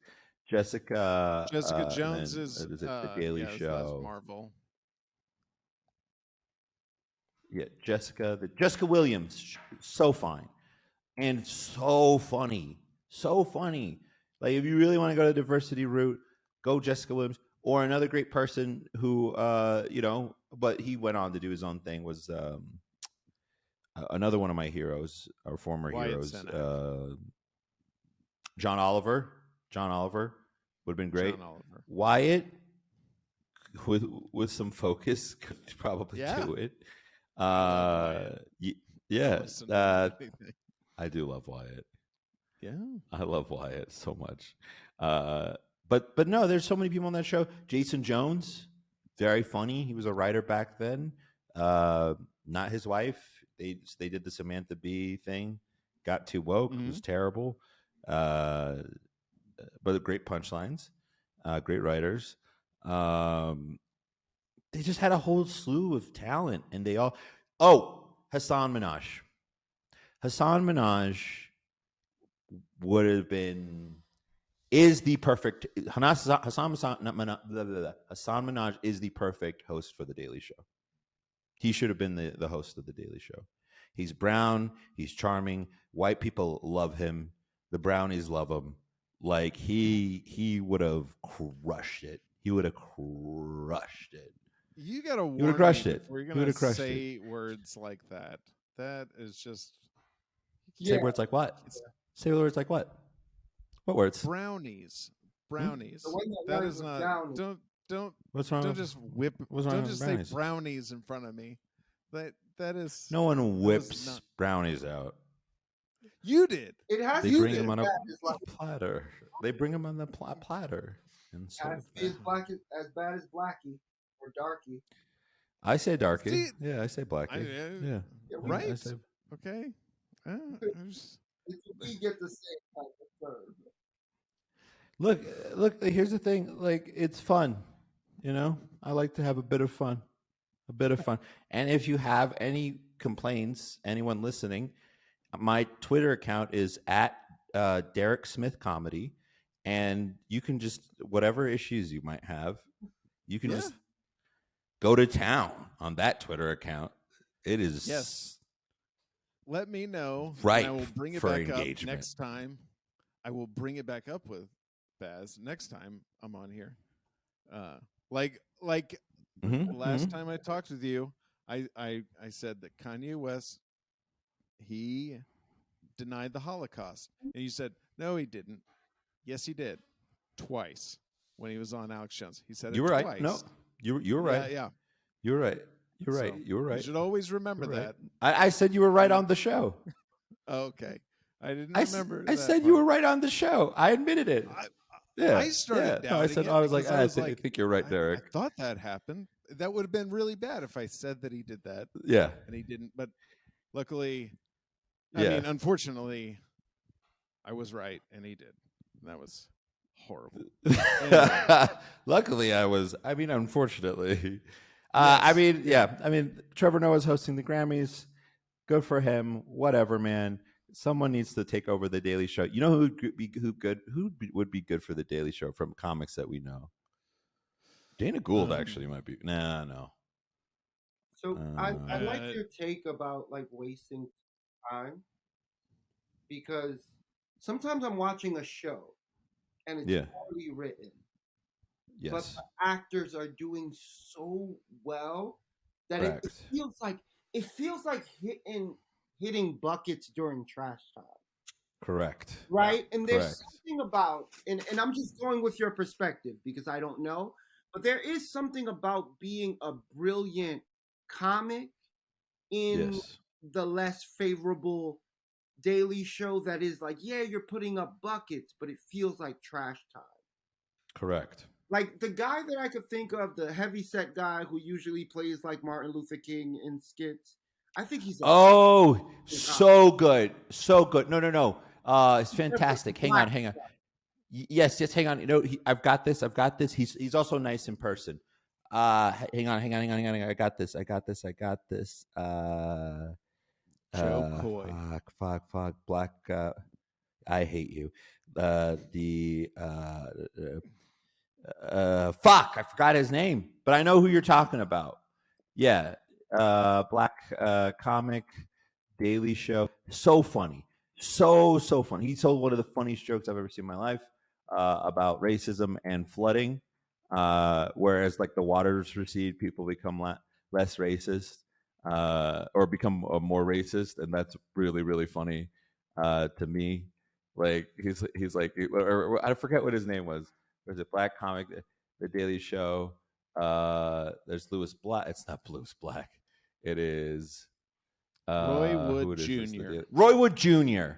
Roy Wood Jr. He would destroy. Roy Wood Jr. would destroy.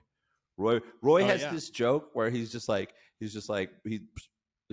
pretending there's a flood, and he's like, floods make people come together, but then as soon as the water resides, every like problem comes back. It's like he's like, we're all Americans and really care about each other, and we should care about each other. We should take care about each other and of each other. And it's weird that like most of this funding is going to only certain different groups, and I don't know if I agree with that. And it's interesting that we should build a wall. We should definitely build a wall. A wall would be such a great idea. Like, it's so funny, Derek. I'm not doing it justice. I'm not doing the bit right, but like, it's just the idea is just so good. He would be amazing for that, but he didn't get it. No, I don't get it. Because he'd be perfect. Yeah. Because he gets American politics, Joel. He fucking gets it. It's like he keeps it like, it's like just to use the face as an analogy, like if you're on the nose, it's like but he's like the type of comic that's always saying the things that felt like it was on the tip of your tongue. Right. Like it felt like, if they gave you like one more second, you would have gotten there, but they got there and And it's not true. It's something you say to yourself. Maybe for you, Joe, because you're funny. Not for me. I have to think about it. Joe, he's just too funny. He's too funny. But yeah, he is one of the. You're absolutely right. And you're absolutely right. The analogy that you're making is that with Trevor, he's shining, but it looks like it's like trash time buckets. It's like when they put in. Yeah. It's like when they put in, the. It's like when Michael Jordan played baseball. Yeah. So what the fuck are you doing, man? This isn't what you're good at. Like what you're good at is coach's son. Yeah. The coach's son just hit a 3. It's like yeah. He's like 5 inches shorter than everybody, but did he get it through nepotism? Like he was never that close to John. Honestly, I expected John to pick one of the people who's worked for him. Like again, Hassan Minhaj would have been the perfect pick. I love Hassan. He appeals to so many different types of people. He's Muslim. He's Indian. He's a first generation immigrant. He's very level headed. He's very fair. These are all characteristics that John possessed. I mean, San's the first generation immigrant Muslim. No, you're right. You're crushing that. That he makes so much fucking sense. That if the person who made that decision sees this, they're seething right now. They're like, oh my god, that one. It's just so. Are they the thing? No, because are they though? So obvious.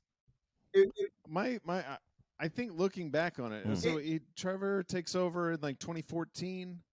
I think they may have been looking at it and been thinking, we need somebody who can do more international, is bigger than just American politics.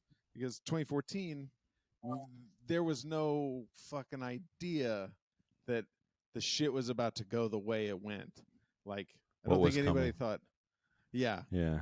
I don't think anybody thought. But are Americans engaged in American? Right.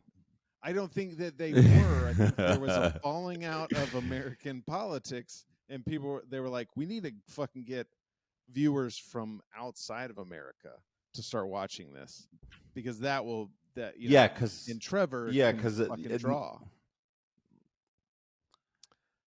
He can draw, but not from. No one gives a fuck. Like here's the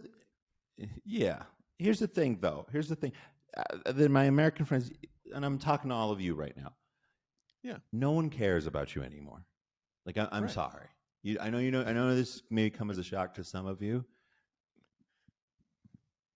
but you don't matter, right? All of you thought. I mean, I read last year. I read. I think it was like Pitchforks and NPR's like top albums of the year.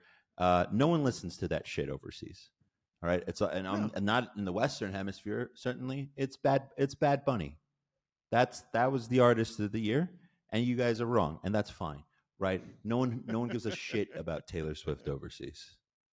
No one gives a shit about what you like overseas, right? The only people who people go see your movies, but that's it. That's all you got.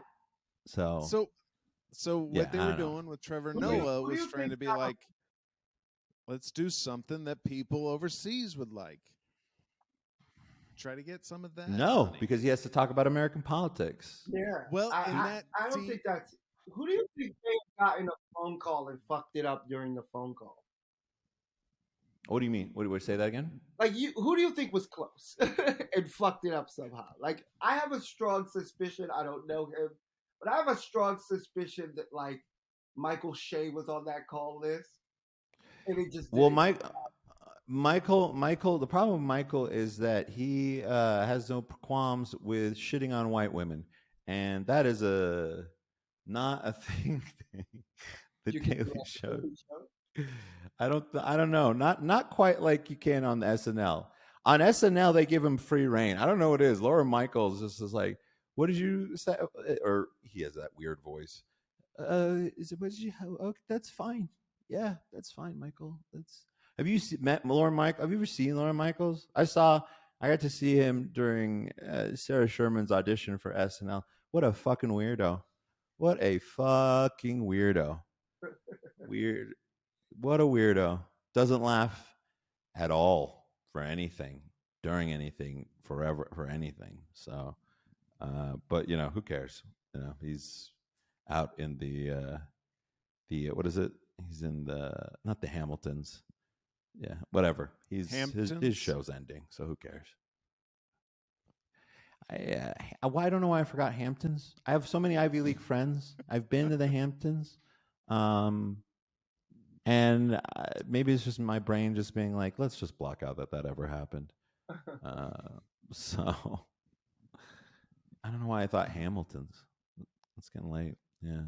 Well, it looks like So, Mike Rowe Eddie, almost got it. Mike Rowe, Louis C.K., Amy Schumer. They were up for it.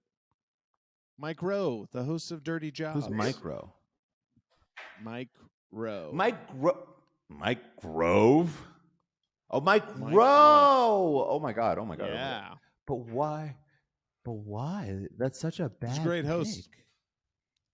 Louis C.K. would have been good. Louis C.K. would have been good. Yeah. Louis C.K. would have been good. All right. I would have been fine with that. I would have been fine with that. I can't.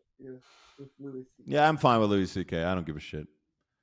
You're like, I know what you're talking about, and I forget. I really don't care. I'm with Dave Chappelle on this one. Bitch, you don't know how to hang up a phone? That's it. That's like. Yeah, that too. Wait, what? But I'm also big on the There's a bitch Chappelle does where she's like, Louis. What did she say? Louis C.K. destroyed my dreams when he jerked off while speaking on the phone with me, and he was like, Dave Chappelle was like, bitch, you don't know how to hang up a phone, and that shit made me laugh real hard, because that's how I feel, and I give white women no quarter.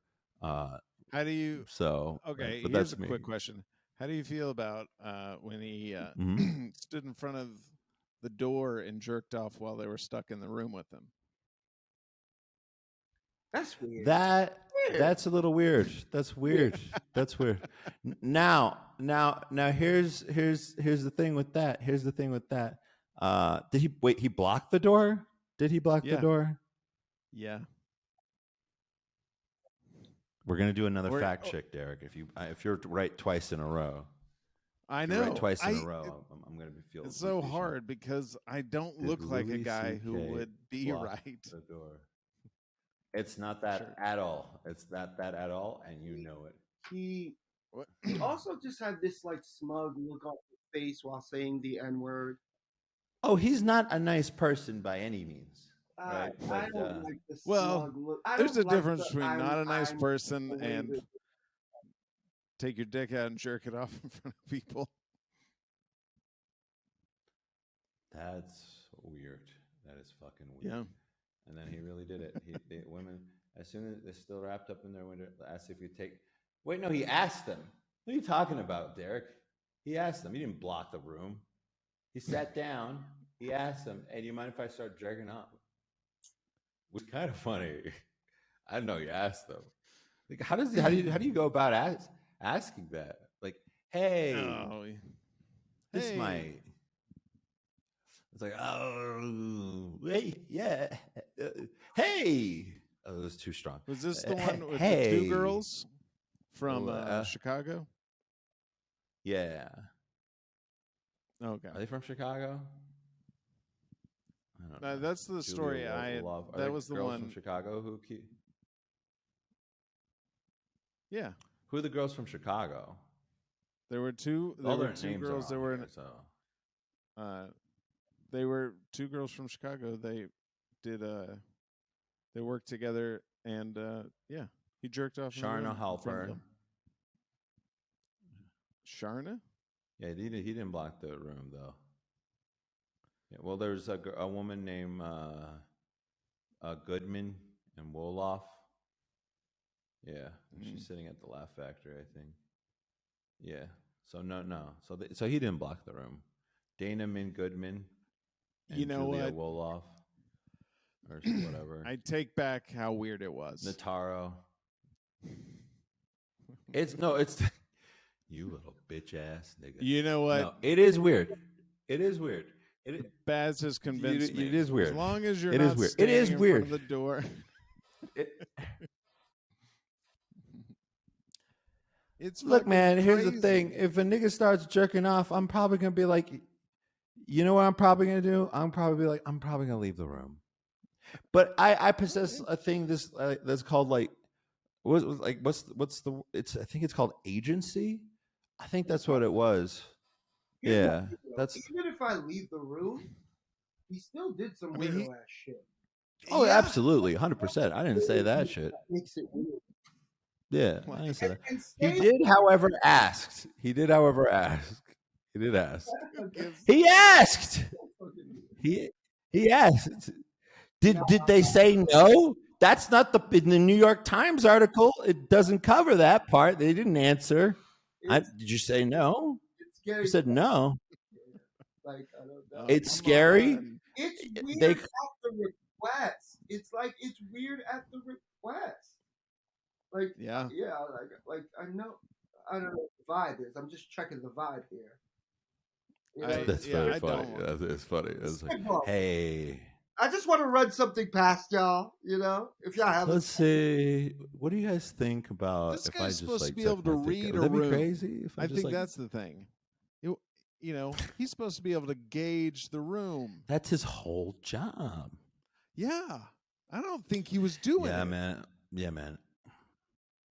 I don't think so either.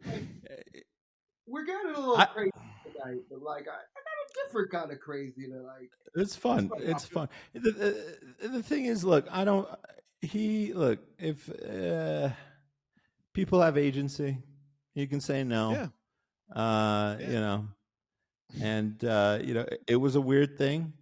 It was a super weird thing. I don't think the word weird is. I don't think that's doing it right. Outvoted? Yeah, even if I got outvoted in that room, I'm still upset. You get what I'm saying? Like, even if I said, of course, and the two other people were like, okay, sure, I'm still like, no. Look, but you could just leave the room.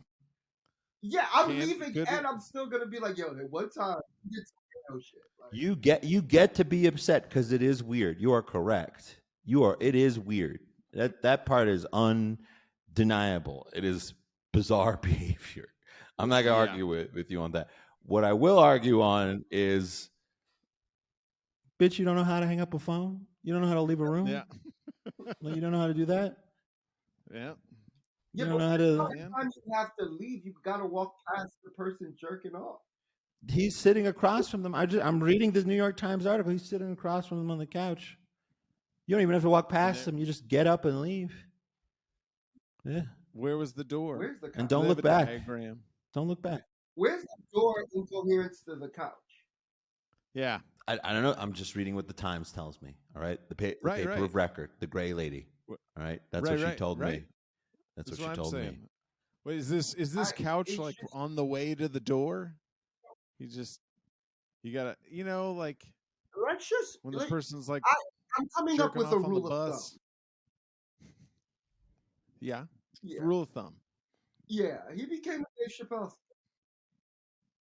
But like, also, if I have to ask more than 5 questions to make the thing okay, it's probably not okay. If I have to be like, where's the couch? Where's the door? Look, here's the thing. I'm not defending the weirdness of it. It's weird. It's no. I just want. It's not you. I'm worried about. It's anyone who's listening to this, because people are fucking nuts. I don't. It's that. It's just okay. For me, Basil. For me, we get it. You think it was okay. I know. It was.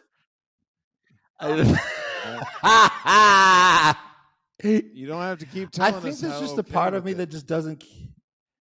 Basil, is this how you are about to ask for yourself? Is that here's the thing.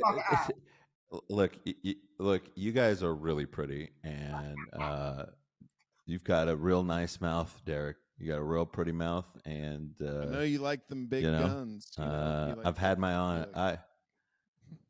That's right. That's right. You like that's right. From the back. Arms? Yeah. I just want to feel safe. You know. Sometimes I want to be the little spoon. What's wrong with that, Derek? Think that's fucking funny, huh? No, I the thing for me is that I think I'm fatigued when it comes to just white women complaining about Okay. even if it's legitimate. I'm just like, could you just like even if a white woman's like, hey, this guy robbed me, I'd be like, could you just shut the fuck, just like for 1 second, really? All For right. one. And by the way, I fuck with a lot of white women. I love you. A lot of white women are great, right? A lot of white women fuck with me and fuck with the show. They help us. I like shout out to Sess. Shout out to all y'all that fuck with us. But some of y'all just, god damn. I'm just like, they're just like fucking like this. We're out of they're out of vegan. They're out of vegan. Blah, blah, and it's just like I just die. I just wish you would like you're wearing it's Brooklyn and you're wearing a monocle and a top hat and you've got a little dog with you and I don't like any of those things. I don't like any of those things Basil because doesn't like I when would like to. I'd like that's a weird.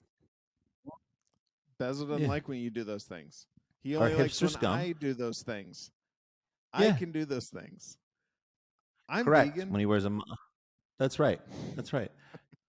And he wears a monocle and a top hat often. The thing is also, I would like to rob these white women, and it's very difficult to rob someone dressed like Abraham Lincoln, Derek. It's challenging. It's not, there's a lot of emotions that come through. And I don't want to deal with that. So, no, I'm just sick of it. I'm just tired of it. Even when it's and I know I'm not the hero of this story. It's just even when it's legit, when they're like, "Hey, they're really doing some shitty things to us," you know what I mean? Like, "Hey, that's really awful." I'm like, "Could you just shut the fuck up for one goddamn minute? Just 1 minute, just you know." Yeah. Basil's not here for your problems. Just got it. Right? I almost. Look, you almost make me gay. Like being gay feels it's got to be so much better than that. Like it's just nonstop with that. Okay. I don't. So we did. Remember when he was like, "You gotta know when to stop the joke." No. I'm gonna keep doing that joke. I'm gonna keep doing that till oh my god! No. I declared a fatwa against white American women a long time ago. But shout out to y'all. Look, in all seriousness, shout out to y'all who aren't freaking crazy and don't try to get black dudes lynched. There's a lot of you who don't do that. So that's a big swath of you. Yeah. So that means most of you are good enough. So yeah. So there you go. Yeah. Last thing we should talk about is or I shouldn't say this. Has anyone seen what's this Laura London thing? The fuck, who's Laura London? Don't know. It's called. Have you seen this? It's you people. Derek, there's a lot of great comics that you and I know in that actually. They put everyone in that movie. Everyone's in that. Yeah. Eddie Murphy is great in that movie. I bet he is. What movie? Like he reminds you that he's funnier than it. He reminds you funnier than it. I'll send it to you, Derek. I'll send it to you. Okay. It's called You People. It's very good. Yeah. Andrew Schultz is in it. Okay. Someone whom I really, really love. Yeah. Hang on just a second. You People. It is written by Kenya Barris. Julia Lee-Dreyfus and Eddie Murphy need to do more movies together. Yeah. And then one of my favorite people. Do you know Sam J, Derek? Do you know Sam? I've seen Sam J show. You don't know Sam? She's a great comic. She used to do this amazing white. I think the reason why I became fond of her and befriended her was because she used to do this joke where she's like pretended like she was a Legend of Zelda character, and she was like pretending to be a white lady, and she'd grab. What did she say? You have acquired the power of we female tears. You can get away with any bullshit that you want. That shit used to make me laugh all the time, but she's just generally funny. When she was working for SNL, she used to text me all the time thinking I was a writer that I definitely wasn't. She was like, "Hey, man, let's work on this sketch together." And I'd be like, "Sam, for the 5th time, I'm not. I'm not. I'm not whomever you think you are. I'm one of the other Chicago boys that you work with." So that would be a really funny joke just to do. But yeah, I really like that. Oh man, I remember somebody telling me a story about that. Like they were living in New York, and they were like, my brother and I were gonna go. I was gonna get a ride from him back home for Thanksgiving, but he is really, really obsessive about leaving on time. He tells me what time it is we're leaving, and if I'm not there, he just gets in the car, he just drives off. But I'm in the cab, and he just on the leaves way, you. Yeah. and I'm texting him, and I'm like, I'm in the cab, I'm 10 minutes away, and it's like I only have 10 minutes, and Hilarious. then I'm like, I'm 5 minutes away. I'm pulling up, I'm getting out, I'm running the rest of the way to the apartment. I'm running up the stairs. I am coming, and she gets to the door, and she fucking bangs on it. It's like, hey, she's like, did you get any of my texts? And he's like, I didn't get any text from you at all. And she had just typed in the wrong number. And so there was just somebody in New York who was just getting a message like, I'm 10 minutes away. I'm running up the fucking stairs. That's I'm coming to your door. That's God, it was so good. I cannot remember. That's for. Did they respond? Why don't people respond when that shit happens? I hate that shit. Bro, I texted this woman for half a year. Half a year. I was looking for my dad. I was like, where's, like, my dad? My dad's this, like, roaming lion. I don't know where he is most of the time. Right now, he's, I think, right now, I think he's a Bhutan. We grew up together. It's not that, he's like, didn't abandon us. It's just now that we're older, he just does whatever the hell he wants. And for half a fucking year, I texted this chick, being like, hey, I didn't find out it was a chick. I was just like, hey, Dad, come on, man. I know we've had our issues in the past, but, like, we're still father and son. I'd really like it if we just communicated. I did this for 6 months. Oh my God. 6 months. Just sending pictures of me and him as a kid, playing with him. Like, don't you remember this? Like, I know you're upset with me, Dad, but come on, we're blood. We can't, we're all we've got. 6 months in, this woman texts me back, and she says, "I'm not your father," as if to be annoyed with me. If I was the one. Oh yeah. As if I was the one who'd bothered her, who'd really ruined things for her, who'd really gotten in her way. So you think you're the victim of that story? She could have said something. Oh my God! As soon as she said, "Hey, I'm not your dad," I would have been like, "I'm so sorry. I'm so sorry. I'm just trying to find my dad. Like, I apologize deeply." That is exactly, I promise, hand to God, that is exactly what would have happened. But she didn't, and that was a choice she made. I don't know why, and it's fucking weird. It's fucking weird. It's fucking weird. It's fucking weird. You're with her? You're with her? 100%. I'm with her 100%. Are you crazy? What? Why? Derek, whose side are you on? I'm with her. I think it's amazing. Like, for 6 months, this downtrodden little black boy is sitting. First off, not downtrodden. I was trying to establish, like it's like, hey man, look, let's go to therapy, whatever we need to do, to just fix our, because you're a good dude. I know you're a good dude. And I don't want people, I don't want you to think that I don't think that of you, right?